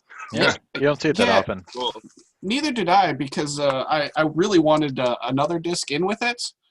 And this is the AC3. The US one is not AC3. They cheaped out. Oh, yeah, one of those. So I didn't have the US one, and now I don't need it because I got this one. So I'm really excited about this. This was one of those late ones that I really wanted to pick up, and so I was just ecstatic, and I was going nuts. I was talking to people about it. I wasn't posting in LDF every day. Maybe I should have, but I was like, man, I'm just waiting on these boxes, and it's a killer box, and I got to have it, and it's not here. And it's still packing, and a month later, it's still packing. and the real reason why is, as good as For Love of the Game is, I got another one in there that I was super excited about. So nice MI2. So just take the disc out, and dubs come out too. Yep. Exactly. Your hair instantly starts going sideways in slow-mo. Yeah. It comes with a leather jacket. I'm looking forward to watching this again, because I saw it in theaters, and Me too. I probably saw it maybe once after that when it came out right away on like DVD, because I was in college and I probably downloaded it. But that was me and my wife's first date, was seeing that film in the theaters. Nice. So I was really happy to find it, and it's nerve-wracking when it's sitting in a warehouse in Japan and you can see it status not updating and not updating and not updating. You're like, there's a global pandemic, but I'm worried about Mission Impossible 2 on LaserDisc. Is it going to fall off the shelf? Is someone watching it? Is it in a safe place? Yeah. And then someone's going to drive over it. Yeah. How is the humidity? Is it going to get cracked? Like, all these bad things running through my mind. Is it a leaky roof? But kudos, and I finally got it here, and I saved a few things from this box for later, because we're already planning our next episode, and I got a little surprise in there too. So, all right, I'm gonna pass this off to Peter, who's gonna beat my MI2, I think, right? No, I don't have it. I have a lot of stuff waiting to come in. I've got a couple of US ones that are really nice. One from your cliffhanger seller, Sam, that it's stuck wherever the heck it's stuck at. Yeah, you're closer to that guy than I am. I'm surprised you didn't get it. It's weird. And then I've got Japan stuff coming that I just paid way too much money to ship 3 discs from Japan. Those better be here next week. That's the spirit. Bad mistake. Real bad mistake. So anyway, I got an unsolicited box in the mail. I had no idea what it was. It wasn't something that I was expecting, and I want to make sure I try to say his name correctly here. It was from Brian Dembinski. Oh, yeah. I know Brian. And, with a very nice note in there saying that he saw me talk about this movie on one of the podcasts, and he got a lot from Singapore, and he thought I might like it. So it's Harley Davidson, the Marlboro Man, Singapore version. Nice. Very, very cool. Certainly not expected. Who knew that talking about movies on this stupid podcast would get me a free disc? Yeah, it happens, man. I do like Sixth Day. Yeah, I like U571. I like South Park. These are all movies I like. I like The World Is Not Enough, the Japanese version. Hey, I lent you one. That's the best I could do. Yeah. Oh, no. They got me closer. I like Muse discs. Yeah, there you go. I'm still working on my DTS collection, so I got. You like Eval boards? Mr. Nice Guy. Nice. Yeah, that one's really hard to find too, even I don't in see the regular pressing. And being that I am highbrow AF now, I got Shine DTS. Ooh, that Yeah, sounds that nice one at doesn't DTS pop up though. very often either. I have no idea what this movie is about. I just know it's DTS. Dude, the rock and because he plays the Rachmaninoff Mm-hmm. piece in DTS, it's pretty amazing. Yeah. Will I make it through 23 minutes of it, or? It's a good Yeah. movie. It's pretty sad and intense, but It's one of those you can definitely tell it was award bait. Yeah, for sure. But yeah, it's still pretty solid. I haven't seen it in a while. I have the Criterion version, which is still, I think it's just kind of standard. It has a little bit of extras, but yeah, it's that's it. bare. Yeah, It's like one of the super common Criterions. And then I'm kind of embarrassed by this one, but Hey, never be embarrassed by DTS. I would buy it too. Exactly. I might watch it once, but it's like it's DTS. I think my wife likes this movie. Maybe I'll watch it with her or something. It There can't you be go. that bad. Yeah. Date And I night. bet it sounds good. It's that bad. Yeah, it'll be a good time. You'll So have "Don't it's, Cry for Me, Argentina" stuck in your head for like Yeah. the next week. Spencer, you keep talking about the eval board. This is the other thing I got. So this is from a guy named Steven. I can't pronounce his last name, but he's on LDF and he's offering to make these for people and sell them. It's funny, as much as I talk about the eval board and everyone wants to get the laptop-less setup with an automatic setup, he made one, and the guy actually lives 10 minutes away from me, literally. So I met him, and he came by and we swapped some discs, and he brought me this. He custom made this. So this just automatically runs the script that you need for the eval board. So depending on how you hook the thing up, and what I did was I went USB power out of here into an external power supply, and then I made a USB connector for the eval board and piggybacked them both into the same power supply. So all I do is flip the switch on the one power supply now, and this automatically powers up and sends the script. So it's one button press, and that's all I have to do. The way he did it, he's got these 3 buttons on there, so you could put 3 different scripts, because there's settings with the eval board that you can change. So on mine, I think he's just got my preferred script set up on the first button. So if anything were to go wrong or it doesn't start up right, I could just hit that button and it'll rerun the script. But 99% of the time, it just starts right up, no problem. And if I wanted 2 other scripts, I could set these buttons up somehow. I couldn't do it. I'd have to ask him to do it, but it's capable of doing it, put it that way. Looks like a stomp box for a guitar amplifier. Like one adds distortion, one's a clean channel. It's everyone, and by everyone I mean Sam and Ryan, don't want to buy one because they're going to need because you're going to need a laptop. You don't need a laptop anymore. This is all you need. Yay! Nice. Let's go, Ryan. Yeah, now I can dive right in, because I was waiting. That's wife approved setup right there. Yep. And the other thing I got, which is over there and not on camera, is the Dolby DP569. It's a Dolby Digital AC3 encoder, and it's for Muse audio. And I've looked at these things for years and thought, man, I should try this out. I bet this might work. I bet this would work. And then Andrew Warren, who's a new guy collecting some Muse and hardware and discs, got one, and he hit me up with it. And he said, hey, look at what I'm doing. And I'm like, wow, I've been thinking about that for years. Now I'm gonna have to get one. So I went and bought one. It was $40, but then it came and like the Dolby, like the logo was not perfect. So I messaged the guy. I said, hey, the picture showed this is perfect, and they had like 3 or 4 of them. He goes, yeah, we must have took the picture of the best one. So he discounted me down to $20. So who can beat that? And basically what it does is it uses the digital outs of the Muse decoder and encodes them into AC3. Now AC3 is a compressed format, so there's an argument to whether that's the best way to handle it or not, but I've always wanted to try and see if you can come out of the Muse decoder pure digital and go all the way into your preamp or your AVR without converting to analog. The whole theory being that the Muse decoders themselves are going to have outdated digital analog converters, so you don't want to use the analog out of there if you can help it. I know the way Bill does it is he comes out of the digitals and then just uses a high-end digital analog converter to convert it to audio, so to convert it to analog, I'm sorry. And then his is not near as lossy probably as mine, because it's not as compressed, but it's a cool setup. It works real well. I've got 2 settings, one for A mode, one for B mode.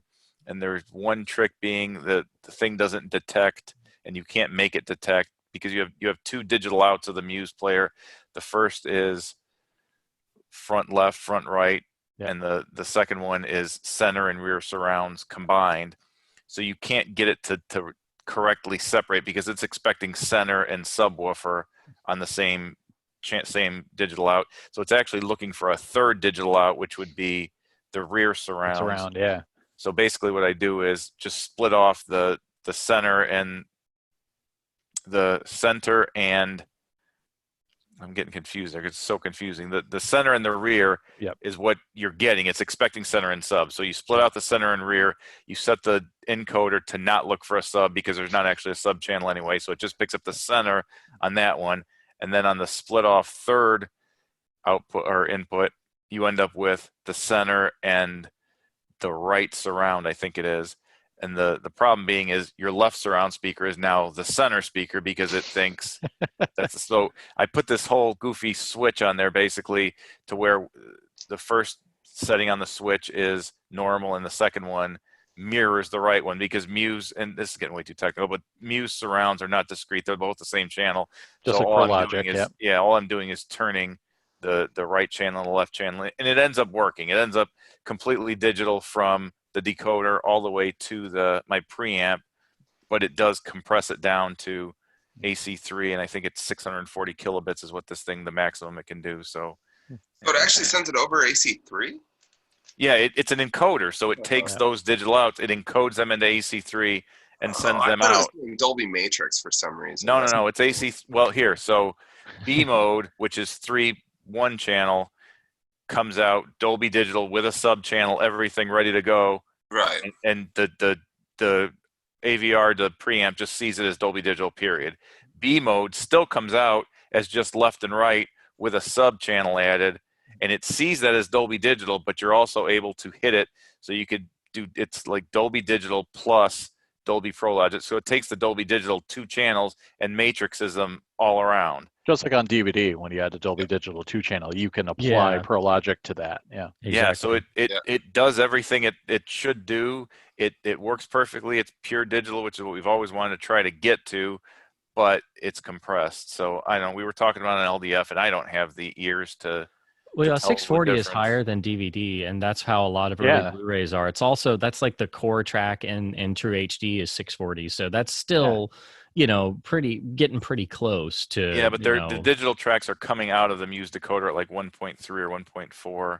So it's basically coming out pretty close to what standard PCM is, and when you're doing this process, it's putting it in a Dolby container essentially. Exactly. That's compressing. Yeah, so you're probably losing a little bit. Well, so the question is, and like I said, I can't really judge this, is doing it that way and compressing it better or worse than either coming out with the analog out of the Muse decoder or coming out of the digital and then converting it to analog with an exterior higher quality, more modern DAC. I'm starting to think if maybe you might want to give that a try and see if that makes a difference. Like, I guess if you ran like 2 coaxes, each one into like, say, because mostly they're aimed at more like the audiophile market, but like, say if you got 2 of the shit DACs, the SCHIIT. I don't know, which ones do you have, Bill? Amazon cheapy specials that do 96. Oh, nice. Yeah. But those shit ones, those aren't that expensive. Yeah, so. they have like a whole range. They're good for what they are. In my opinion, for a DAC, for just a strict digital analog conversion, you don't need a crazy device. No, you shouldn't. Something with like preamplification built in, effects, things like that. Yes, but if you're just going, digital to analog domain, just a DAC with good filtering around it is all you really need. And that's what the little devices I got are. Yeah, you encode into DTS? Is that what you do? Your Muse audio? Yeah, I go coax out on both of the channels into digital to analog converter boxes. Those go into an Outlaw powered crossover to form an LFE track. Mm-hmm. I split the rear surround because it's mono into left and right.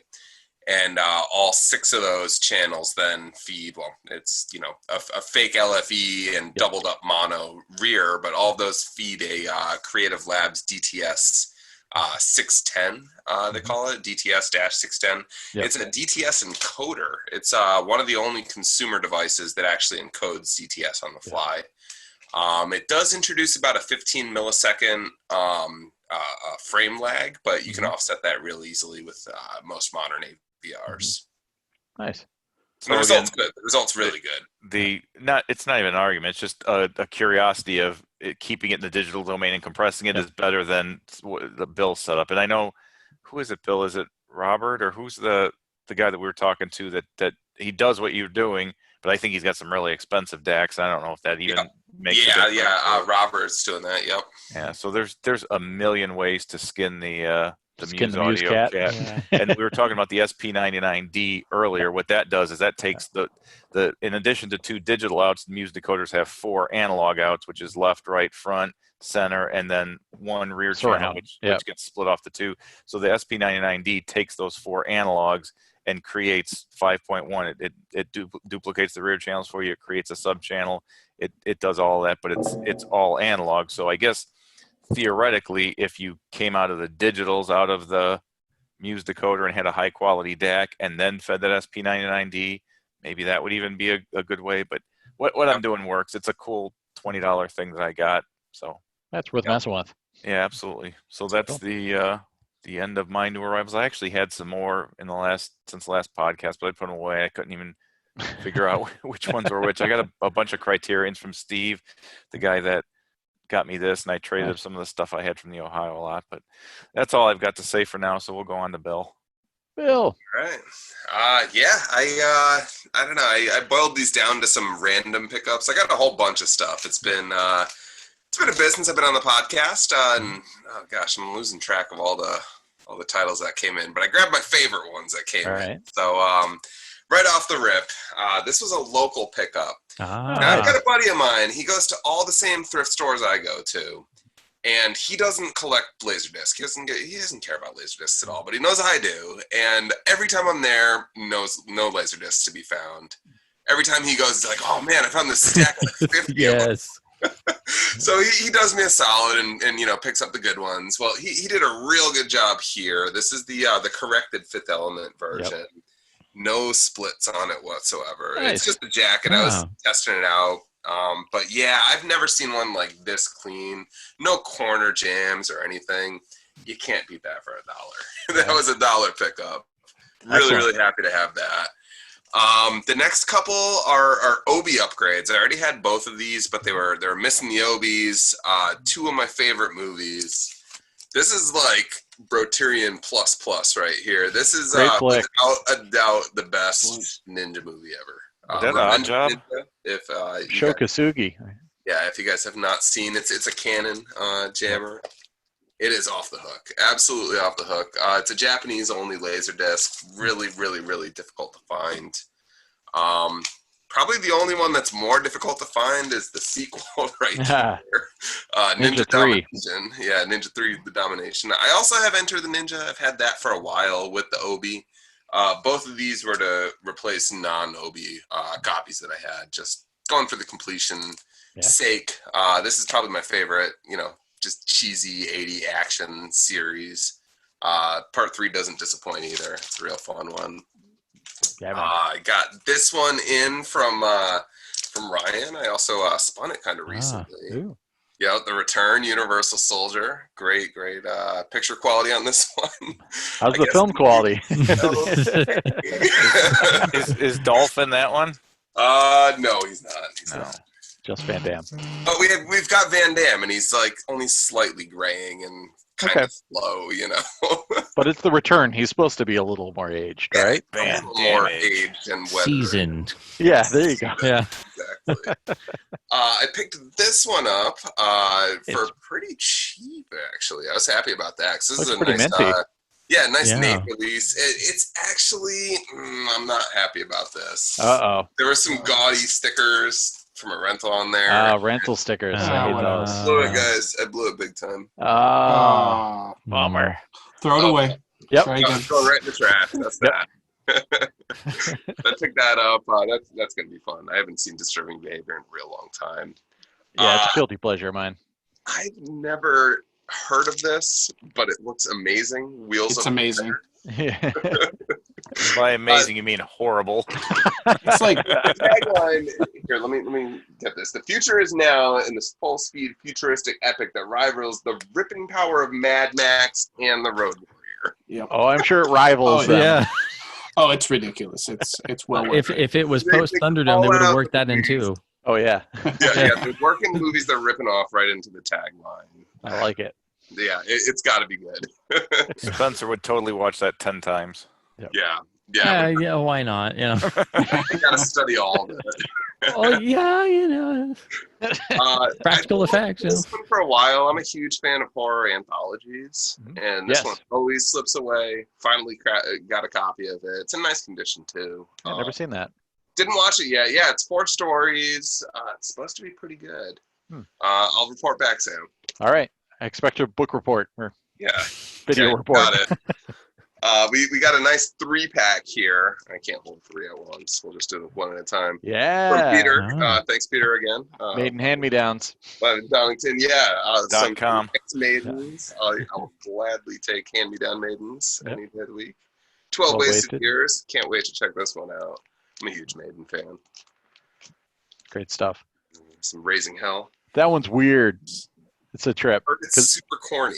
It's like a magic show and a Maiden concert at the same time. Yeah, there's this illusionist dude right here. So it's like a really cheesy television magic show with Maiden playing. Yeah. And it's Bruce Dickinson. Just you could see him thinking, God, I'm out of here. I'm almost out of here. Let me just get through this show. He's already out the door in his mind. Yeah. Awesome. So that'll be fun to check out. Then the last 2, Sam kind of gave away. Sorry. It's on Lawrence of Arabia with 10% more resolution. How many software stickers do you have? Just one? Just one. All right.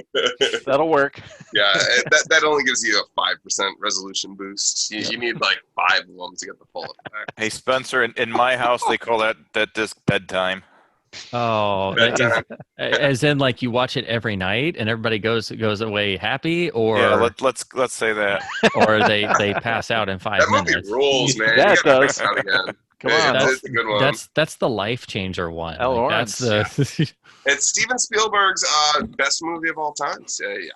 His words, not mine. All right, which one? And then Lawrence of Arabia. Oh, okay. Yeah, that's why he's on the extras. Yeah. Yep. On the DVD stuff, my last pickup, A Few Good Men, also from that Lawrence of Arabia and Cliffhanger Homie. Nice.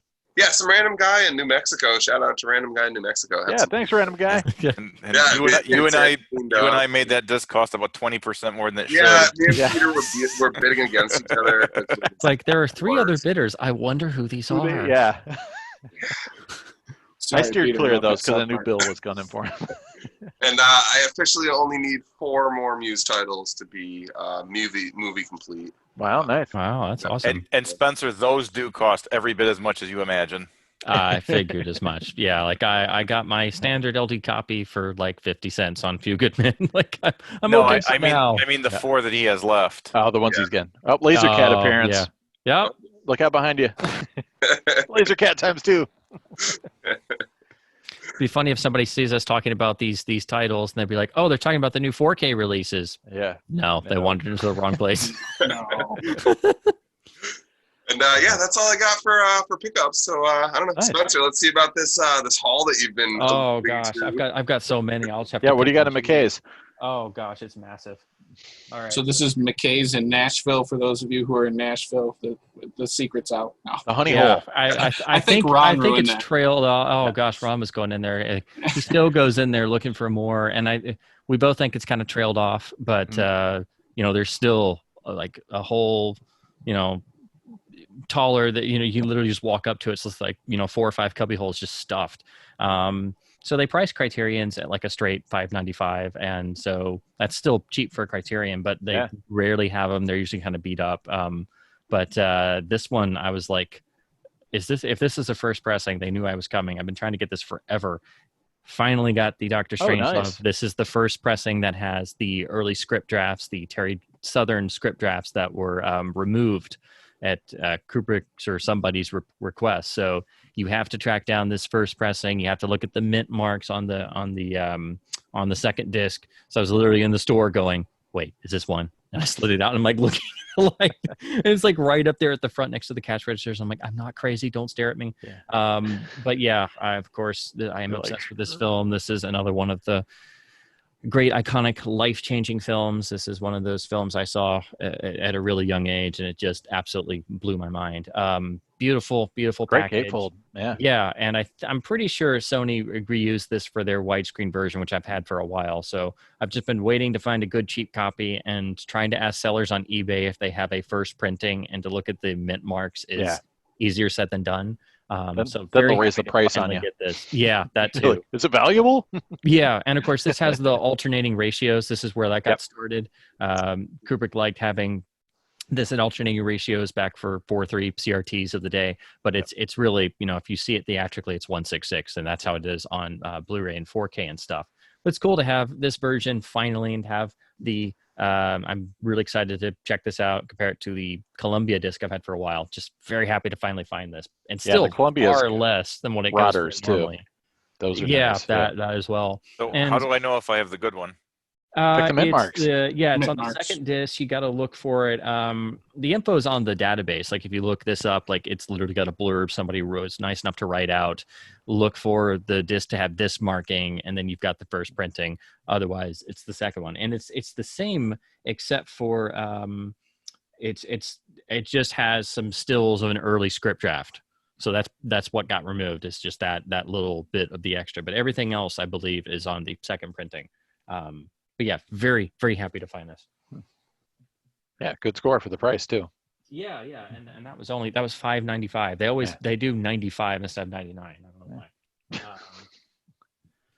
So many discs, it's not even funny. So I'm just gonna cherry pick some. Yeah, pick the winners. Well, these of course were the moments where I was like, oh god. These were 95 cents. Nice. For 95 cents.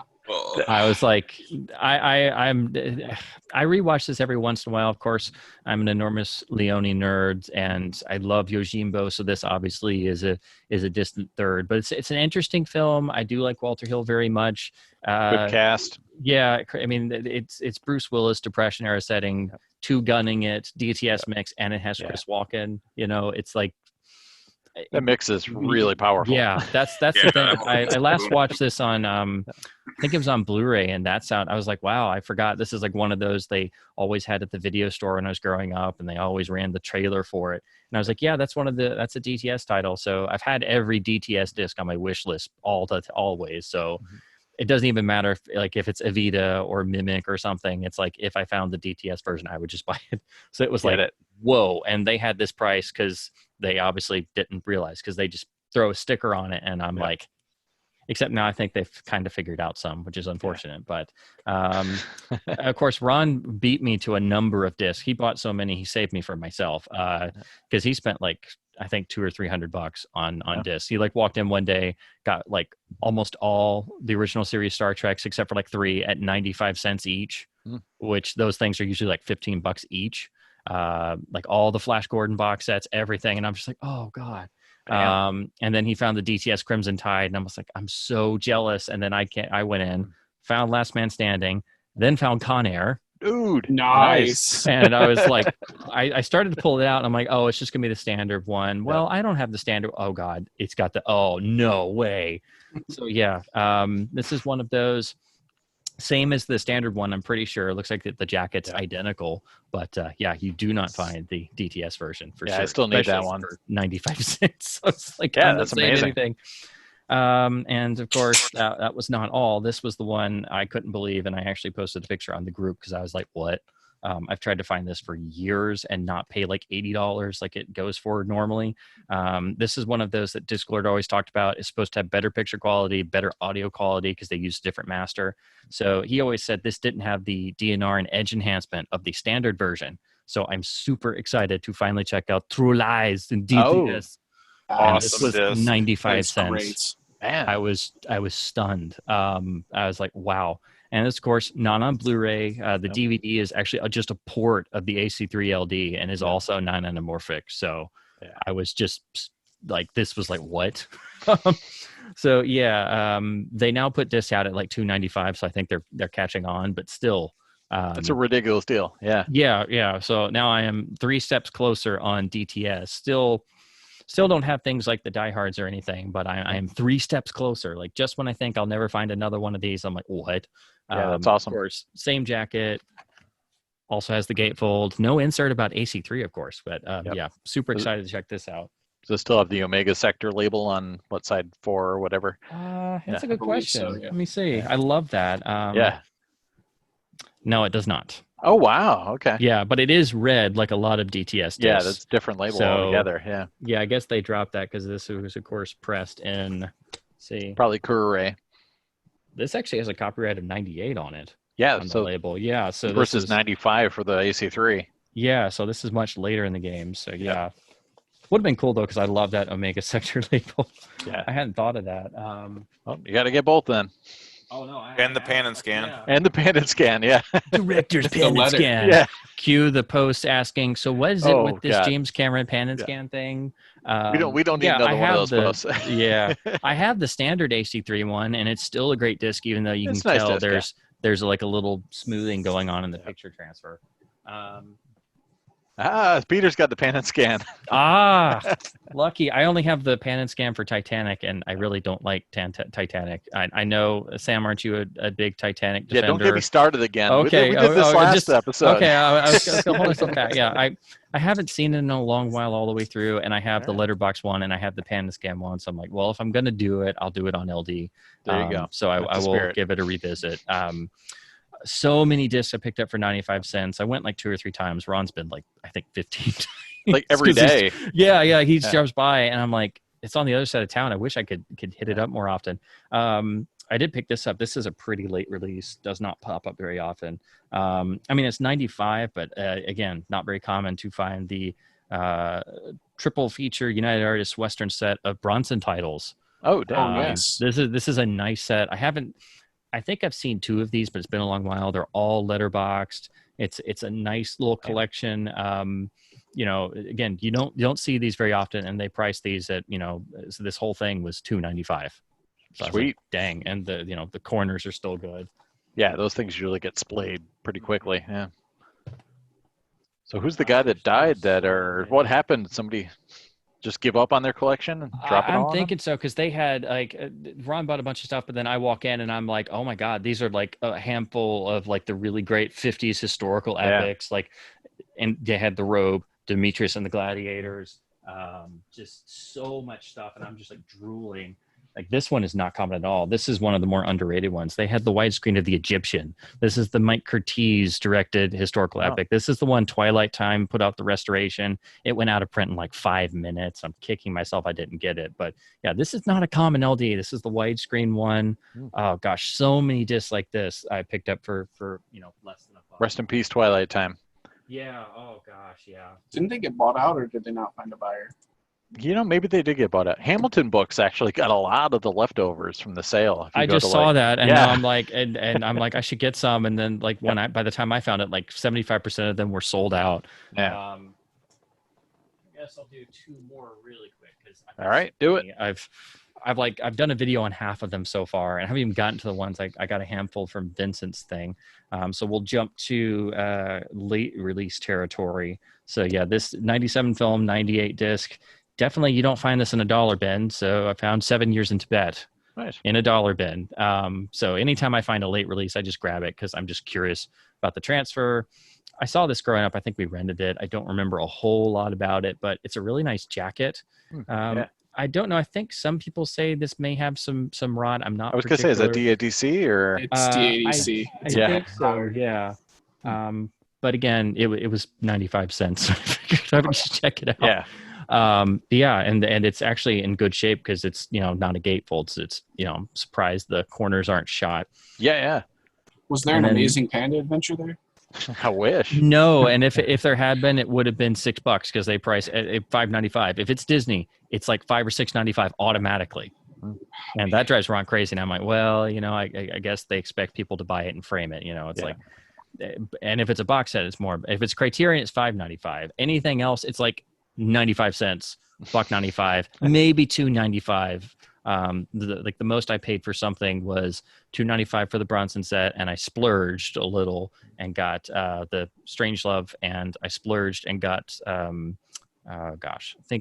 think Rollerball was the other one. That was the one that was $2.95, and I'm like, yeah, I can do that. I can swing that.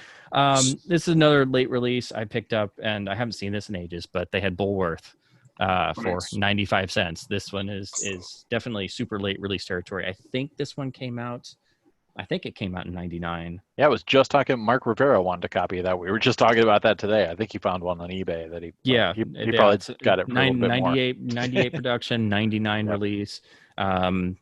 Yeah, definitely don't see this stuff all the time. It does have AC3, so this should be one of the last Fox discs. So yeah, and pretty nice shape. Yeah, there's so many. I just grabbed a couple. Nice. And, like I said, it's just I couldn't believe it. And again, it was like Ron bought so many before I could get there, so it's like I would have done even more damage. But yeah, all of these. Plus, I traded stuff in, so I spent very, very little. I think I got like 50 plus LDs for like maybe $20-$30. Nice. So I was like, just when I think things have dried up and I'm like, okay, I'm good for a while. I'm like, True Lies DTS 95 cents. Oh crap. They know me too well. Yeah, you got to do it. It's like I've been in here for 3 months and there's been the same like 5 random discs that are like dog chewed, X rental, they're priced at $0.25 and they're covered in dust. And then there's like 4 copies of Speed and that's it. And then all of a sudden it's like, what? Man. Well, so that's what I put aside. And like I said, I'm still working on the video on this because it's just so many. All right, we'll look for it soon, kids. Yeah. Soonish. All right, let's rock some recent spins. I haven't been watching too much, but because I've been watching Cliffhanger. Yeah, I did Bill and Ted, Face Music, and then Drunk History seasons 3 and 4. The Planet of the Apes television show. I've been watching that. I watched Buckaroo Banzai randomly, but I got some Vinny discs, and I wanted to play the Rot roulette with Dolores Claiborne, and I lost, but the jacket's nice. So did you make it through, or was it like a total loss?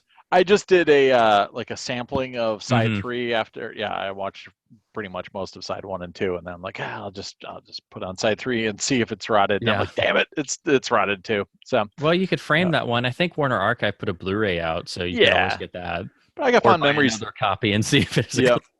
I rented this on LaserDisc when I bought my Magnavox 27-inch TV from the JCPenney warehouse, and I remember seeing that there's just dated yourself hard. Oh yeah, so I saw the rolling pin coming at you, and I'm like, it's huge. It's like it's in 3D, man. So I have fond memories of that. And Vinny also sold me his copy of the Gumball Rally, which is a widescreen.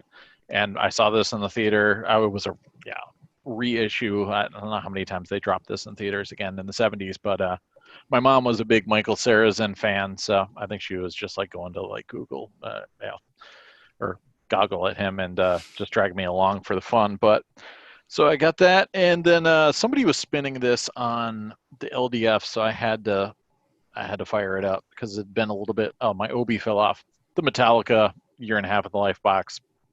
Also known as Complete Scenes of Metallica, I think is what it says on the Obi strip. AKA watch Lars be a drama queen. Yeah. The only bummer about this is that when Lon Friend from Rip Magazine comes to visit the guys, all of his pornography is censored because it's a Japanese release. So if you're really excited about pornography on a pool table in a recording studio, it's amazing. When I watched that recently also, how much stuff in there that just wouldn't be acceptable today, and that's not even that old. Yeah, great release. And had to fire up one that I had gotten on one of the previous lots, Industrial Symphony No. 1, with Julie Cruz and Angelo Badalamenti and David Lynch's bizarre visuals, and lots of people from his film showing up in this. And I need to get the US copy, but it sounded fantastic. Fired that up on the projector. And this one also was a pickup because Bill grabbed it for me, and I went to go grab it from his house, but Ryuichi Sakamoto playing the orchestra from 1997. So this isn't like his usual band music like YMO or like the pop stuff. This is all like movie soundtrack stuff, and it's got a like 4 movement suite called Untitled 01, and this one piece that he wrote for the Olympics in the 90s, and then Last Emperor theme, Wuthering Heights, Merry Christmas, Mr. Lawrence, and a couple like remix things on there. So I'm a sucker for these. It's got this cool like kind of silver like embossed. And there's like even like, yeah, there's like letters on some of these like little kind of embossed circles, and it's pretty cool. And it's got the original Tower Records sticker for, I don't know if you can see it, probably not. Yeah, 5,714 yen. So what a deal. So yeah, thanks Bill. And that was about it. Yeah. What about you, Ryan? So I watched a few, like 14 LaserDisc, 16, I don't know. Too bad you got to show 5. I know. So I had to pare down from the 5 kickboxers. All right. I gotta say, you could probably skip Kickboxer 3 altogether. It's just brutally bad. I mean, I'm planning on anyways, but thanks for the info. I skipped 1 and 2 also. Yeah. This one is by far the best Kickboxer. And then 4 was really good, if you're looking for good Kickboxers. Was that Rhoda Mitchell? Who's in that? It's Sasha Mitchell. Sasha Mitchell. I was like, Rhoda Mitchell probably wasn't making movies yet. Yeah, and then Kickboxer 5 was pretty decent. It was like he knew the guy from Kickboxer 4 who died, because all of the Kickboxers died besides the last guy, but he probably died if they would have made a 6th one, because how else are they going to get revenge in kickbox fight? But I like the Costco. It's because payback can be deadly. So resist. That was a fun watch, but 3 was pretty brutal. Like I was watching that going, I've got 2 more to go. Like this can't get the worst, because if it did, I would have not made it to 5. But did it match the Iron Eagle torture level of Iron Eagle sequels? Yeah. So it was very similar. Are those that bad? I've always meant to see them, but I always hear terrible things. And I know John Glenn directed at least 1, if not 2, of the sequels, and I'm like, well, I gotta see them. But number 3 was just brutal of Iron Eagle, but number 4 was good. Like it was one of those where like they like realized that they couldn't make another one unless they actually put some effort into it. So okay. But and then I also did watch Action Jackson, and this is fantastic. So if you're still thinking about it, like this is the one, like all the way. It's just nonstop, and I really enjoyed it. And if you're wondering, there's a nice tagline on the back: "Get ready for action." So, get ready for action. Thank you. And then I watched a few Bond films, but I gotta say, I watched Moonraker, and Roger Moore it's behind me. Yeah. He's old. Like I hate to say it. He came up really old, and it just was, I mean, it was a good plot and good story, but he just, in a modern perspective, he just feels old. And you should watch Vito Kill next. Yeah, I'll get there, but man, I didn't enjoy it as much as I thought I would, and I'd seen parts of it before, but man, I couldn't get into it as much. So those were my watches. Peter? All right. So as I said, I am now highbrow AF. So yeah, look at you, Mr. Highbrow. Going through some of these criterions. 5 Easy Pieces, Jack Nicholson. Really good drama movie. Not a whole lot of point to it. Good acting, but I enjoyed it. I thoroughly enjoyed it. So I was just picking criterions out of my stack here, because I have probably 120 or something, I think I counted, without trying to collect, just that I've gotten from lots over the years. Yeah. So really enjoyed this. Really good film. I liked it. So I'm enjoying the criterion thing. I pulled out this one, Letter from an Unknown Woman. Really enjoyed this also. Huh. She has like a crush on an older man from when she's a teenager, and she really wants him, and then when she gets older, they finally end up kind of hooking up, and it's hard to, because it's so old, you don't know what they did until she's in the hospital having his baby, and it turns out it was like a one-night stand. He knocked her up and left town, and damn, the whole thing, and then the kid's 8 years old or something, and he dies of typhoid fever, and then she just happens to see the man again, 10 years later or whatever it is, and they talk, and she goes to his apartment, and at some point she realizes he has no idea who she is. Like she had this kid with him, and he has no idea. And the whole movie is him reading this letter that she was writing, and spoiler alert, she's on her deathbed dying of typhoid fever, writing him this letter, and he's realizing how much of a douchebag he is through his whole life, because he didn't know any of this was going on. He didn't know he had this kid. He didn't know he met her again later in life, because he was apparently with so many women that he just forgot. Really good movie. I really enjoyed it. So like I said, the Criterion AF, I was loving it. Then I move on to this again. Lord of the Flies. I'd never seen this before. Oh, gee, nice. I loved it. It was great. I super enjoyed the film. And then that's where the Criterion started going downhill. I pulled this out. Yeah.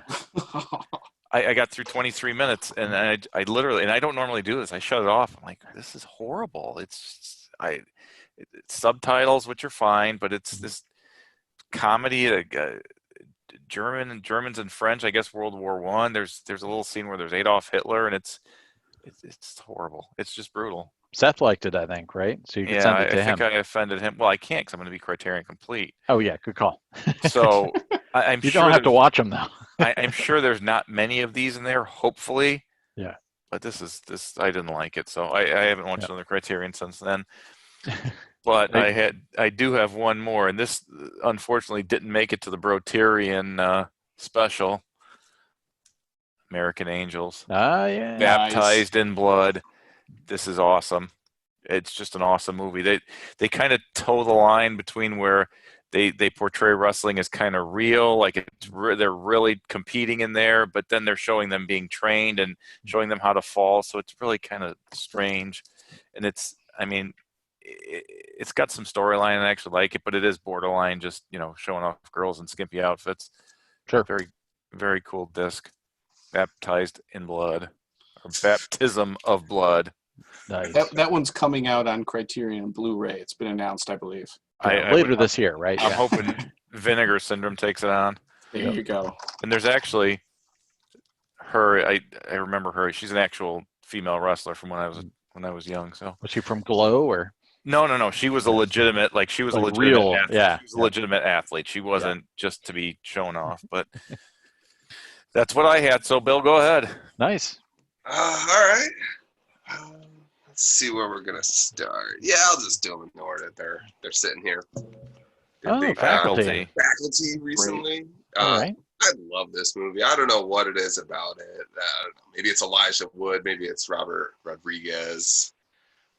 Awesome movie. It's probably not as good as I think it is in my mind, but I really enjoy it every time I check it. And Rodriguez knows how to make good, quick, fast, energetic movies. Yeah. And I don't know. It's a good one. Stokely. I watched the Bone Collector recently. Late release action. Yeah, a little late release action going on here. By far my favorite thing in this whole movie when Denzel's in his mobile office or whatever you want to call it, his work at home office. He has the most ridiculous CRT TV I've ever seen. It's this 48-inch CRT, and it's on a cart.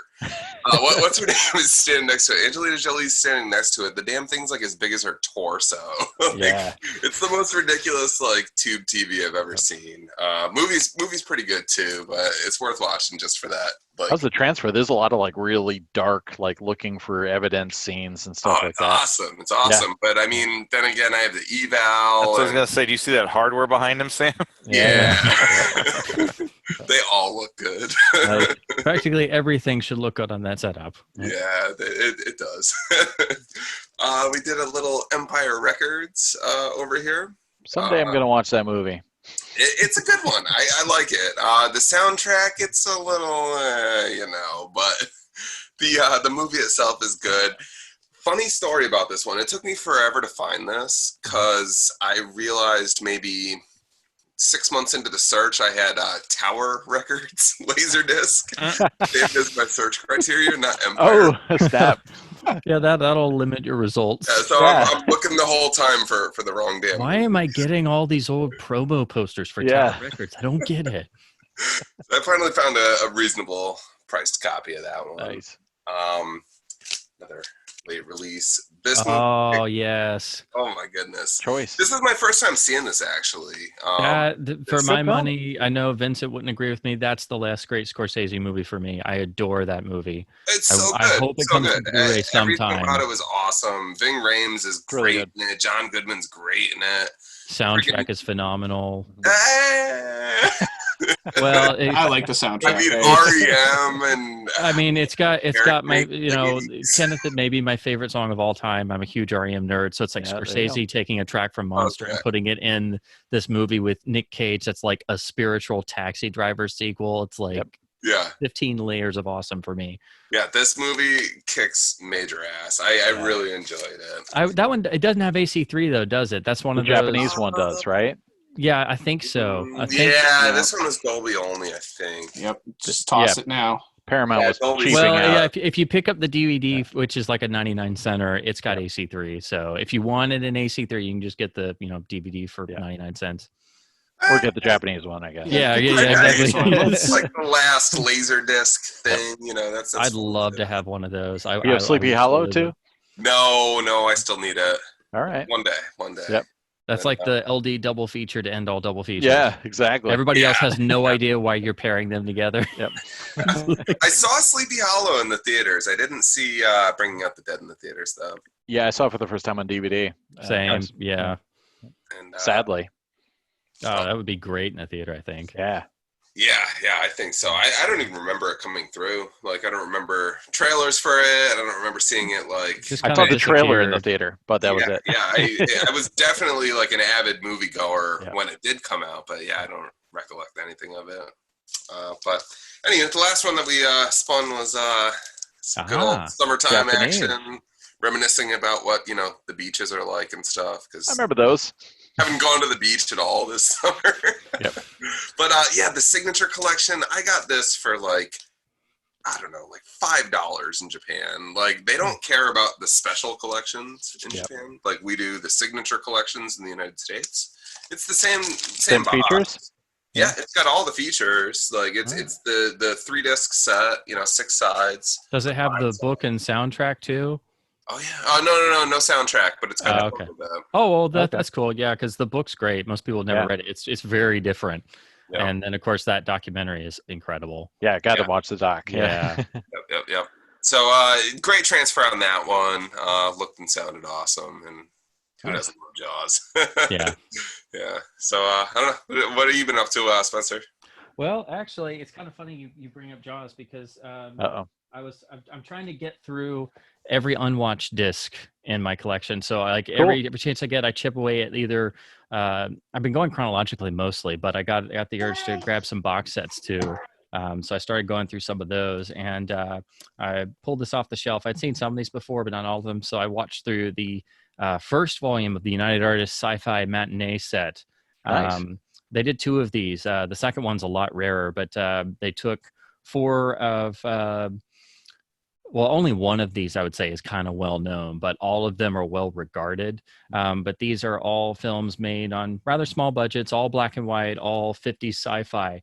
The one most people are going to know is It, the Terror from Beyond Space, which you can see it right here. Yep. This is the film that Dan O'Bannon, I think, totally ripped off for Alien. Like, this is literally, if you wondered what Alien was like, say, in the late 50s, it's this movie. I mean, it's literally right down to the point where at one point, one guy gets caught and they open up the air duct and he starts crawling in there and he turns a corner and all of a sudden he's right there. So it's exactly that same scene.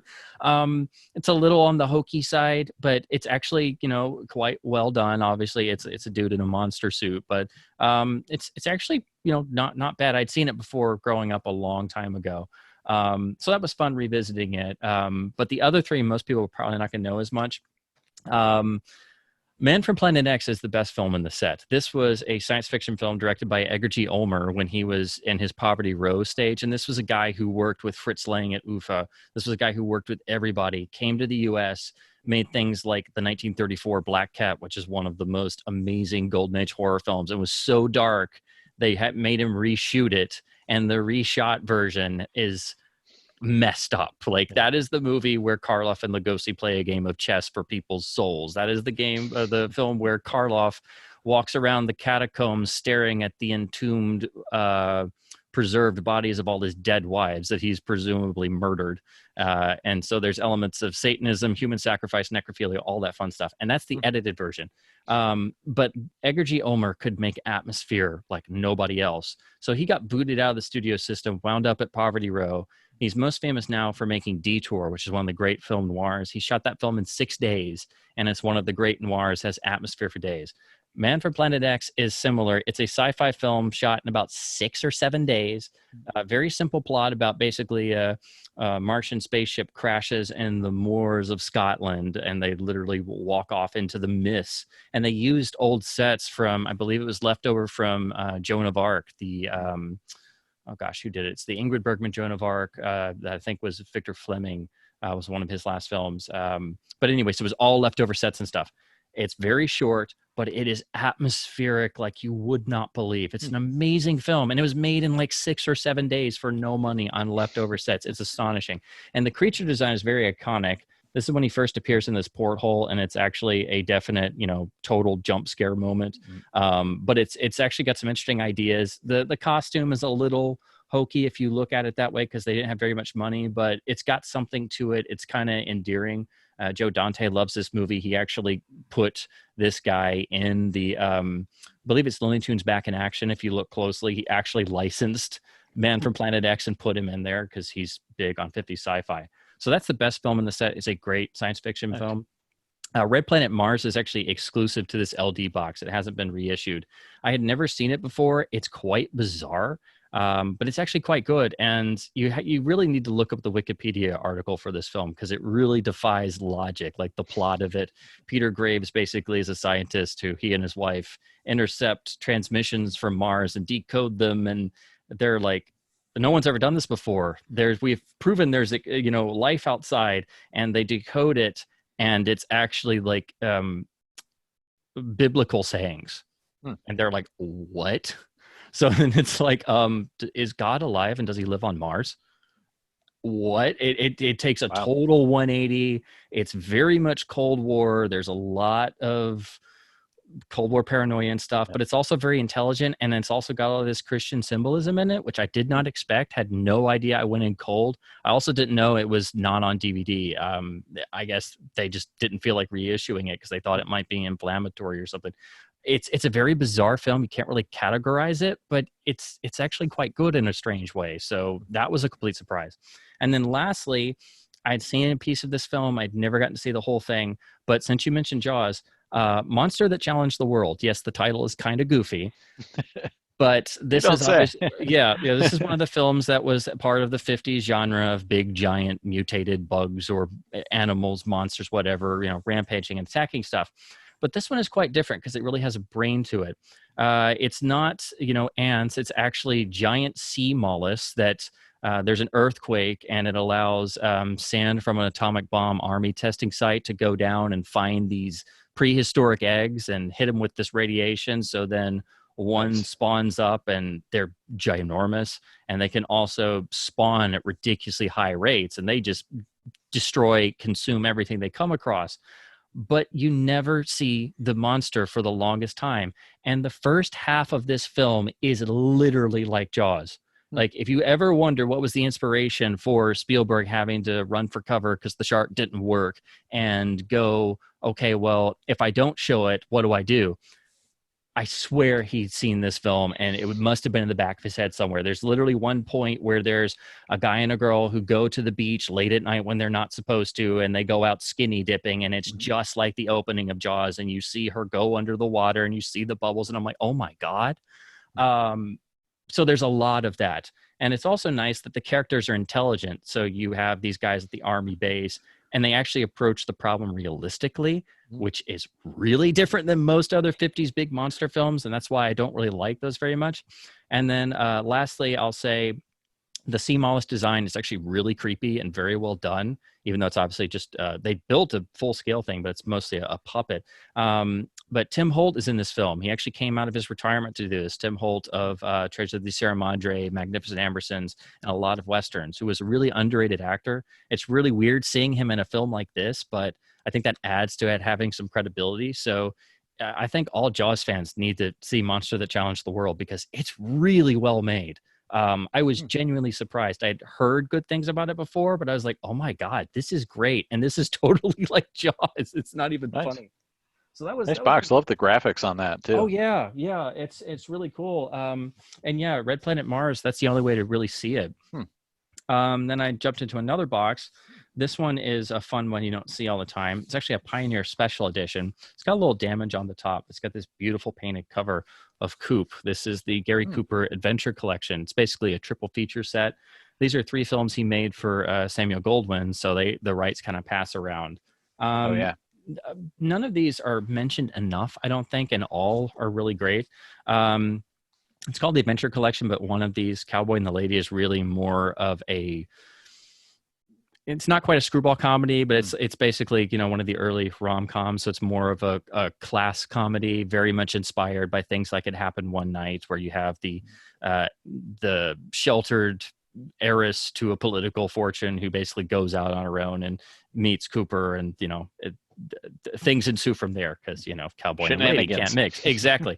But it's actually quite good. Obviously, it's inspired by a lot of films that came before it, but you know, Gary Cooper in anything is just, you know, it could be the worst picture in the world and Gary Cooper walks out, doesn't even have to say a word. He's just majestic. And then Real Glory is a very interesting film. This one is literally an adventure film. Like the other two really aren't. But this is a great 1939 film. And because it's, again, Sam Goldwyn, it's more of an independent production. All of these had better production values. They're all beautifully shot. I believe 2 of these were actually shot by Greg Toland, who, of course, shortly after went and shot Citizen Kane. And you know, he was probably the greatest cinematographer who ever lived. I mean, there are moments, and there's a moment in Cowboy and the Lady. They're standing on a ship. They actually get married on the ship at night. They're standing in the fog. It's obviously a set, but it's just absolutely breathtaking. This is even on an LD. This is on, you know, analog video. It still comes through. Beautifully shot. But Real Glory is actually quite dark. It's actually, you know, it's about Army Rangers, and it's actually about historical events. It's a particular theater that you don't see all the time, and it's quite dark. Coop plays a doctor character. There's a cholera outbreak. They're basically being assaulted by all these native rebels who are doing everything. They keep killing off the commandants. It's actually quite good. It's got a great supporting cast. It has Broderick Crawford and David Niven. It kind of has a feel sort of like Gunga Din, but imagine Gunga Din if they stayed in one place the whole time and everything just kept going wrong. And then lastly, The Westerner is a great classic Western, 1940. But it's kind of interesting because it's sold as a Gary Cooper vehicle, but it's really a movie stolen by Walter Brennan, who basically plays Judge Roy Bean, the famous character of Western folklore, who's basically an anti-hero of sorts. But then they kind of tried to turn it into a Gary Cooper Western. So, but this is actually the film Walter Brennan won another Oscar for. I believe he won his 3rd Oscar for it, and I believe that's still a record, 3 Best Supporting Actor Oscars. Beautifully shot. Again, great production values, hugely influential for Westerns. And it's a nice Pioneer set. When did that box come out? Let's see. I don't recall seeing that very 94. Often. Okay. Yeah, and it's Pioneer. It's also got HBO video on it. So I've only seen it pop up once before. So I grabbed this. It's got a little wear on the top, but this cover is just gorgeous, and it's kind of got this rough hewn texture to it. Yeah, and it's like, how many other covers have an actual painting like this? It's beautiful. Transfers are great, PCM mono, and the analog tracks have isolated music and effects, which is really cool because for films of this vintage, that stuff really didn't survive. So that was really cool. Yeah, and Pioneer special editions, they like to add those, and I always appreciated that. And then they did print the chapter inserts in the top box. In the box, no insert. But it's quite cool, and they put some nice attention to detail in it. Nice. And one more. I get this lid back on. It's going to be a kickboxer film. Get ready, Ryan. No, but this is one of my favorite films of all time. I adore this film. I think it's a masterpiece. I spun this up because I am reviewing the new Arrow release of the new Master, because of course I had to see that, because I always hoped this film would get a new version, because the first Blu-ray was terrible. But of course had to compare Flash Gordon. It's one of my all-time favorite LDs. I really firmly discovered the film on this particular copy, and like I said, I'm looking at the new Arrow release, which is the US version of what Studio Canal did with the 4K disc and stuff, and that disc is stupendous. Like if you're looking for a new 4K reference disc, I mean, oh my God, it's staggering. And I'm just talking about the 1080p version. Yeah. And if you get the Arrow, it's got even more extras. And you get the limited one. It's got the nice slip box like their RoboCop. So I highly recommend that. But I wanted to compare this because this has one of my all-time favorite Dolby Stereo tracks. The audio on this thing, balls to the wall, makes you grin like an idiot. And it sounds, when the Queen score kicks in, it sounds like you're front row at a concert. I mean, it is just, I am amazed this film sounds as good for being a 1980 film. And, De Laurentiis always cheaped out on audio, which is why Conan the Barbarian is mono. And it's like, this sounds so good. Why couldn't Conan have been Dolby Stereo too? Yeah, Conan should also be huge. Yeah. Yeah. But anyway, so of course, first thing I did was I chucked this on, started comparing the audio tracks and the picture quality, because the first Blu-ray had tons of DNR and had just a wimpy sounding 5.1 mix. Yeah. But yeah, this is a great LD. It's a little bit noisy, so this is one you can use to test your player performance for sure. Yep. It looks really good on my end, but I know on my old 702, which was how I first watched this, it was a lot noisier because Panasonic 900 is a lot better in that era, that regard. But the interesting thing, some of the early reviews for the new release talked about, they kind of described it weird because most people are not used to Matrix audio stuff, but they talked about they heard voices around them and stuff, like there was sound leakage, and so I didn't quite notice it at first, but then because I didn't get to crank it up loud when I was watching it the first time, but I went back and sure enough, it's a weird sound leakage. Like the voices are kind of murmuring in the back channels. It's like the center's been kind of moved back accidentally, and it's in the 5.1 too. So it's really weird. I don't know why. Yeah, you would just think it would just be a matrixing error. Yeah, and apparently what they said, they just revamped the 5.1 that was on the first Blu-ray and fixed the LFE, so it does sound better, thankfully.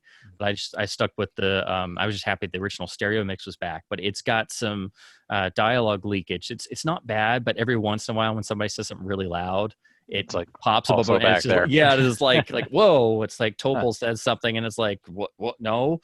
So of course it's perfectly locked on the LD. So I was like, I don't know what happened, because otherwise it sounds great. I think the LD sounds a little bit better because it doesn't have like the high pass filter on it. But that being said, if you have really revealing speakers, there's usually a tiny bit of noise on the very high end of a lot of LD tracks because they didn't go in and like put a filter over them. Yep. So that's unfortunate. I messaged Arrow and they told me to contact Studio Canal because they were the ones who made the master. So like, it's not our problem. Yep. Oh yeah. But there's nothing really they could do. So I'm gonna shoot them an email and see if they get back to me. But yeah, it's interesting. So that's another reason to hang on to this because like I said, this is one of my all-time favorite Matrix tracks. This is one of the best sounding Dolby Stereo tracks out there. It's an astonishing to it. Yes. The big moments, the opening title, the Flash theme. Yep. As soon as Roger Taylor's bass drum starts going off, it's and then especially the dive of the Hawkmen on the Rocket Ajax when the Brian May chords start kicking in. Yeah. Oh man, like this is one of those everybody needs a copy of this. But then again, I think this film is a masterpiece. I think it's an astonishing. It should not have worked like this. It was, and it's got everything Dalton, went against it. Yes, yeah, that's what drew me in the first time growing up. I saw this weird movie. I turned it on. It was late into it, and I turned it right on, and the football fight started in Ming's Palace, and I was like, "What am I seeing?" And I didn't know at the time it was written by Lorenzo Semple Jr., the brains behind Batman 66, and that explains a lot of things. Yeah. And once you realize that, and especially if you read the original Alex Raymond flash strips, which are just breathless peril constantly over and over and over, it's like, well, it makes a lot of sense why all this crap happens to Flash and why they needed to give it something else. Because if you did the strips or the way the serials were done back in the 30s, it would have been too simplistic for an audience of the 80s because, it kind of needed something. Yeah. And they found this right mixture of, it's not quite camp, it's not quite satire, because a lot of people have asked me how, if they would like this, how would I describe it? And it's very hard to describe, but it's just magic. So yeah, one of my favorite LDs ever. So I had to compare that again. It's unfortunate the new release has that audio leakage. It's not a deal breaker because otherwise it's a beautiful release. But yeah, I wish they had been able to fix that because for now the LD still has better audio because of that. And you guys get the 4K yet, or nobody? No, I went to look for it, but it's like $50 or something. I don't know if it's because I didn't buy it quick enough or what. Well, yeah, if you get I think they had some distribution problems because COVID. Because I had to get I just got the Aero 2BD limited box, and I figured I'd get the 4K standalone later. Because I think the 4K, just the single disc, is like supposed to be $19.99, but people have had a hard time finding it. Right. I got my set from Bold Moose. They shipped it out to me like super fast. They're a really awesome independent record store, and they have a really great website. It's very easy, and their shipping is like lightning fast. So anytime I can buy from like a real mom and pop place, I'm like, yes, I will do that. And they're awesome. Their shipping's great, and they were the only ones that had it in stock that week, and I was like, yes, I will do it. Excellent. All right, everybody. That was I'm dropping discs over. That was it for spins. Any hot topics or any issues that you guys want to throw down before we wrap it up? Well, do we talk about how the Golden Age showed up and life is good? No, we didn't. Golden Age of Looney Tunes. Amazingly, media mail just was slow. Yeah, we were waiting still that way for the mail to show up. There was a $40 copy of Gone with the Wind that was like a big hot issue this week on the LDF, and also you could get, I think, American Graffiti for $40 as well if you wanted. Hasn't been going over. I think Bill even ran in there and was like, your prices suck.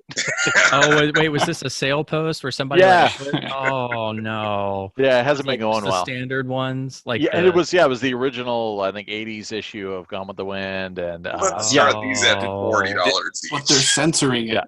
Did he know what he had? No. Yeah, it hasn't been going very well. And then there was the person talking about paying $100 for the Blood Red Evil Dead, and people started posting screenshots. Like, it's like $70 on eBay. Like, yeah. And it was $25 from Vinny Bonglieri. So, but I always feel bad about those. I'm like, oh. Yeah. Yeah, because the sealed one recently for like $40. Yeah. Totally sealed. Good deal. Oh man. You got some, Bill. You got the grip rings that Ethan's been manufacturing. That's right. Yeah. Shout out to Ethan Gallo. He made some really solid grip rings. The small ones for the dual CD LaserDisc players. Mm-hmm. His material is really good. It looks like a 3M material, at least by the tear strip on the back. He told me that he CNC cut them, so I'm guessing some sort of a blade on the CNC machine to cut the circle. It was spot on, It's double cut, so you peel half of it off, stick that on while you're positioning the non-peeled side, and that's cool. Get the other one, and I nailed it first try, and the grip was back in the player I was working on. Because that's awesome. Some unknown reason, the guy with the X0, the S2, the S1, or the C2, the C1 is fixing a 503. You never know, man. Well, no, there is a reason, Peter, and I wrote this down to you over chat. It's strictly for the experience. I picked up a D503 at a flea market. The guy wanted $25. I said, all right, let's pop a CD in here. If it plays, I'll give you $25. We hit the open button on it. It jams, turns off. I go, here's $10. I walked out with my $10 503, and I got it home. Like, I'm just gonna change the belt. It's gonna be great. Yep. It's gonna work. And it didn't work. So one of the most skilled LD repairmans in existence right now proceeds to rebuilding from the bottom up. The 503. Yeah, this thing is fully recapped at this point. I tackled like a dim screen problem. The calibration's as good as it can be with this current laser. I'm hoping to get a new one in there at some point. I'll ship it. Well, you can put it on eBay as a signature edition. That laser is going to be the ultimate 503.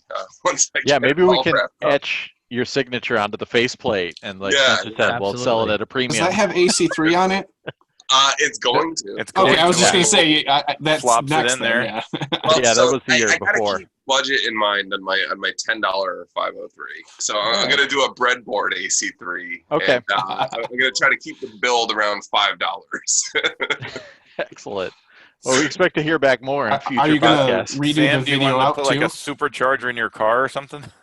Yeah, man. Let's do it. Yeah. Oh, that's awesome. Yeah, good times. COVID cool. boredom. Yeah, and you're learning new things about 503s, right? Yeah, well, actually, no, I did learn a really important piece of LaserDisc calibration. I've always wondered what the PLL adjustment is. The manuals are always super not clear. They're like, just put a piece of tape over the table of contents and hold the disc while it's spinning. It's like totally fucked how you're supposed to do like the procedure. Well, okay. It turns out if your PLL is completely like haywire, you won't get any digital audio track. And the 503 service manual, I don't know why the other Pioneer service manuals don't say this, but it literally says rough the adjustment on it until digital audio starts playing, and then scope it into this specific range. And at first, when I got the player going, I was like, why am I only getting analog audio tracks on this? Like, it couldn't read the table of contents, couldn't read the digital audio, none of that fun stuff. Because the 503 puts out the digital audio over RCA jacks. Okay. It does analog and digital both over RCA. There's no coax. There's no toss link on the back. None of that. So yeah, I was missing digital completely, and PLL was the problem. So yeah, it wasn't a total waste of time, guys. I actually learned something from it. Isn't that weird how like the manuals are like that though? Like all of them will be vague about something. Then one random model will have this like detailed explanation of something. Exactly. It's like, oh yeah, just rough it until it plays and then dial it in. It's like you couldn't have said that in like the super any of the other models. I'm usually hanging on every word that Bill texts me when he's doing his repair adventure. It's like, man, how cool is this? Look at what he's doing now. And he's sending me these 503. Yeah, okay, Bill. Yeah, that's right. You found good. Oh there man, you go. I got this really cool video that you probably didn't even look at, Peter. I support your 503 adventure. Trying to get the Lysajuice pattern going. It's the one that's a circle, and usually you need to flatten the circle. That's the adjustment procedure. And getting the circle to display clearly is incredibly difficult. You need a calibrated scope, you need probes that are the right sensitivity, and then you usually need low-pass filters that are the right one for the right player, tapped into the right points, all that fun stuff. It's a storm of things needing to be perfect for the pattern to show up. Mm-hmm. And I actually got it to show up on the 503, and I got it to do a perfect circle and flatten it out. And yeah, I sent that to you, Peter, and you're probably just like, meh, whatever. So maybe I'll go back and post it. You are right. The 503, those are supposed to be the ones you learn to calibrate on because everything's pretty straightforward, and it's all the 503, the 704. Those are all like the same. Once you learn how to calibrate one, you can do them all. Yeah, dead simple. There's like 4 adjustments that really matter on it, and of those 4, there's only like 1 you can take it out so far out of range that it's a deal breaker. Mm-hmm. It'll play like regardless of what it's set to. It's good in that regard, but I gotta say the picture's pretty good on it. I've got I picked up a Sony PVM CRT to aid my calibration activities. It's just a little guy. It's a little. It's either 8 or 9 inch. Super tight one. It's got. It's nice you beat a gamer to it because I know you can't find them. Like they will like battle to the death over them. Oh yeah, they do. I traded some Game Gear for it actually. I traded an arcade board for it. There you go. And, I do RGB mods on game systems as well, just for the hell of it. For fun. Now that RGB mod on that TV was awfully cool. Yeah. That came out pretty cool. That TV, RIP though. It's it didn't make it? No, it didn't make it. It's going out front with the trash collection on Tuesday. Oh. I actually threw out a 503 last week with a broken M holder. So you should have sent it. Oh no! Did you really? Yeah. You never threw out a 503 because the tray fits in an X9. I wasn't going to ship it anywhere. Goes in like a zillion Pioneer players.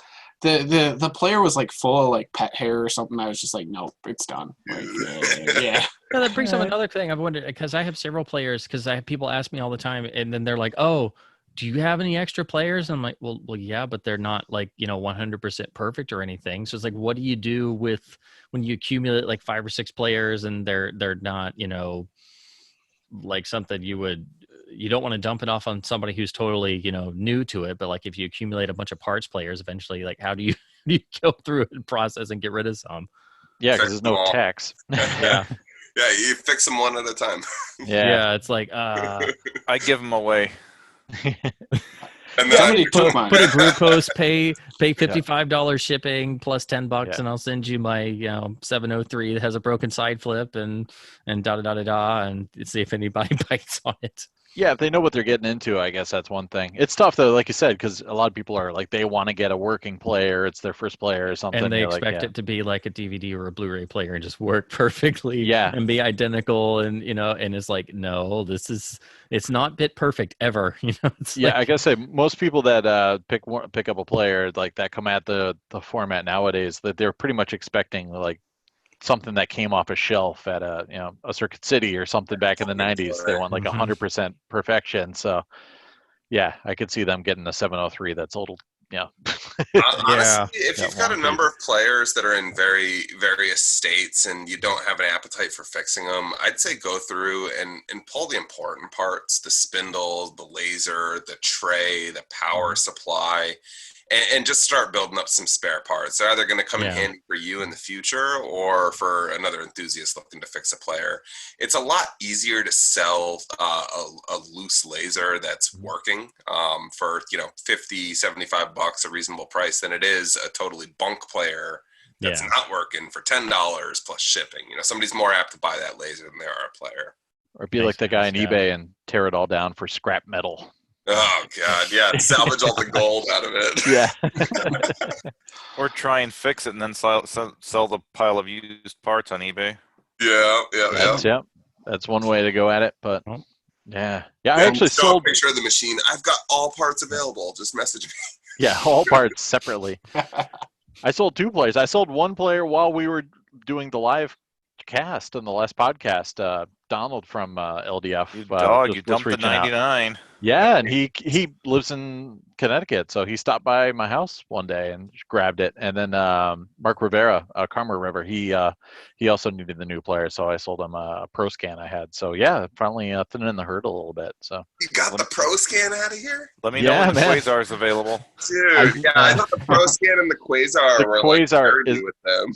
Quasar's not going anywhere. Don't worry. If the Quasar ever goes anywhere, it's coming to Indiana. I know exactly where it's going. Yeah. I think I've mentioned before. Growing up, I'm pretty sure we had a Quasar microwave in the house. Nice. Like the same thing. Spencer, on your 900, do you use the Mode 1 noise reduction or any of that stuff? Oh no, off. You leave entirely. everything off. Okay, all right. I admit I'm a total hands-off. I'm enough of an audio purist already. Like it has to be original mix. Like I can't, even when it's just, they take Dolby Stereo and dump it in 5.1. I'm like, no, I want the Matrix, You want the noise? Oh yeah. I just want it to be exactly what it is, not put anything in between there. And you don't hit the art button. That's I played around with some of it. Yeah. Have you seen that, Bill? Yeah. It's crazy. Yeah, it makes it like trippy vision, doesn't it? Yeah, it's like you're in a 90s like nightclub or something. Yeah. It's like inverted colors or something. Yeah. But hold on, we just figured something out. Spencer wants the pure right off the disc. Spencer, you got to get yourself an X0. Yeah. Okay. Ooh. All right, fundraiser. Let's get a fundraiser going. Actually, no, Peter, you got it wrong. He's got to get a C2 and get that direct out. Yeah, that's true. Sony. Don't hang out with these guys, Spencer. When I jumped to the 900, it was such a I've been so pleased with it, but I know there's of course, XO tier and all that, but I know there's several steps above it. I'm like, I don't know how many jumps there are higher than 900 because it's a sleeper player. It's got really phenomenal picture, No smear. Yeah, it's a sick there's a lot of diminishing returns. You're going to spend a lot of money for a little return above that 900. Yeah, but it's fun money spending. Do you have a remote for it? Yeah, I do. Of course, Nice. it's kind of weird. It's got the single most stubborn battery door I've ever tried to use. So I literally, if I put it back on, I know I will not be able to get it off without destroying the remote. So I literally just use it without the battery cover on and have some tape so the batteries will pop out. Because I could not believe how difficult that thing was. But otherwise, Perfect remote, just Nice. as good as a Pioneer, very similar design, but it's actually quite easy to use in the dark too, because you can feel exactly where the main buttons are. Got a great jog wheel. It's great having a remote, because my first player, I did not have a remote, and that was just, I want to hear the analog isolated tracks, and I can't do it on my 702. I am cursed. Yeah. And then my first player with a remote, I got a DVL 700 in the box, local seller. I thought it was going to be the greatest thing ever. Get it home. Beautiful, works perfectly. I see what the picture looks like, and I'm like, what happened?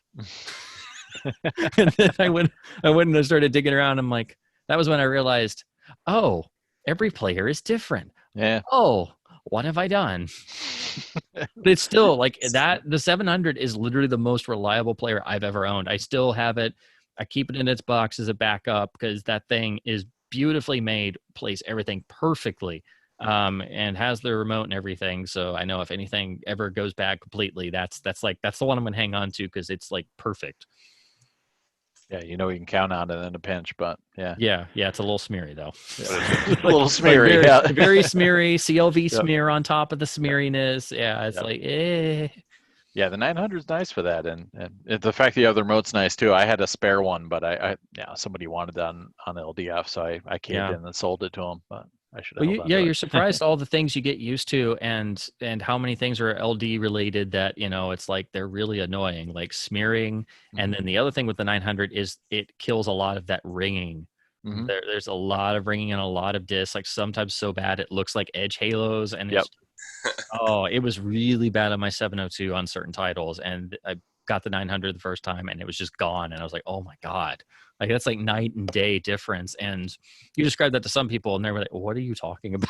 It's like, the funny thing is I've been trying to sell a 670, which isn't a great player, but as a nice Panasonic with a an optical out, people always want to buy worse players than it.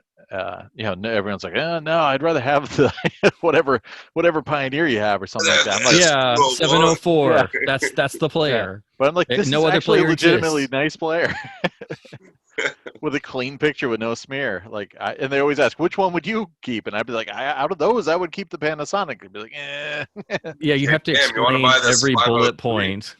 I do, man. Let's trade. Good times. Oh man, how's that meter working for you, Bill, or the scope? It's good, dude. It's good. Yeah, I hooked it up to the 503 actually. Yep. Sam hooked me up with a pattern analyzer. Yeah. Or vector waveform monitor. That's it. The exact name of it. Basically, it's a composite video source monitor, and you can look at all the different aspects of the signal. You can of the signal. You can look at like the front door, the porch. You can look at like the staircase of it, all that fun stuff. And I actually had it hooked up to the 503, which was also hooked up to my PVM, linked out to the waveform monitor with the oscilloscope on it. So I was getting like the trifecta going on. Damn. I could see like all the pieces of the composite video signal. I could see the actual like raster on my display, and I was tweaking it using the scope all at the same time. Came in super handy. I was able to adjust the white level specifically. That was a little bit out of range, which blows out the contrast if you don't adjust the video board on your player. And then you took videos and sent them to Peter, and he ignored them. Yeah, he was like, "Oh, this sucks. Your 503's garbage, bro." I didn't say that. You just thought it. The scrapper in my town was really happy with it. Instead of working his way up, Bill decided to work his way down. Yep. Hey, once you get to the top of the mountain, where are you going to go? THX and went down from there. You're going to move on to other some industrial single-sided players next. Yeah. The analog-only audio ones. And I'm going to perfect calibration on that. Yeah, I got one for you. Oh man! All right, so let's wrap up the show. What do you guys? It's pretty late. I don't know if anybody's going to watch anything. I'm probably going to throw on some Crusher Joe action and try and stay awake for it. What about you, Ryan? Going to spin anything? Yeah, I might start for Love of the Game. It depends. I do have a small pickup tomorrow potentially, so one thing for sure, and then hopefully the rest of the collection if it turns out to be decent. And then I also have to say, I have the good version. The cover looks like crap, but I have a I thought I saw you checking mint marks. I was totally checking mint marks. Excellent. And yes, so they exist apparently, and they might not be too hard to find, or I just got lucky. All right, what do you got, Peter? I have the bad version. Oh. And as far as watching, it's pretty late and I'm pretty tired, so probably Lawrence of Arabia. What, Peter, are you going to watch it fall asleep, or are you going to watch it for entertainment? Fall asleep. Well, it's because it's so majestic. It just lulls you into a beautiful state of relaxation, serenity, drift off in the desert. As soon as when he blows out the match, that's when you fall asleep. Yep. I don't know if I've ever made it that far. I don't know what you're talking about. Pretty early. It is going to be fun. Yeah. What about you, Bill? Well, some of you guys may know I've jumped into the future. We've got the sound HD DVD look guy of perfection with HD DVD over here. So, how many of them are rotted? One of those. What's that? Okay, if you have any Warner discs, how many are rotted? Because their rot status is like ridiculous. Warner, you just throw them away. The Warner ones, you don't. I've actually got that are not rotted, believe it or not. Or okay, actually 3. I've got Blazing Saddles. I've got Batman Begins, and I'm forgetting the third one. I got 3 whole Warners that are not rotted. Yeah. Nice. Spencer, I actually got a Blu-ray HD DVD combo drive for my computer.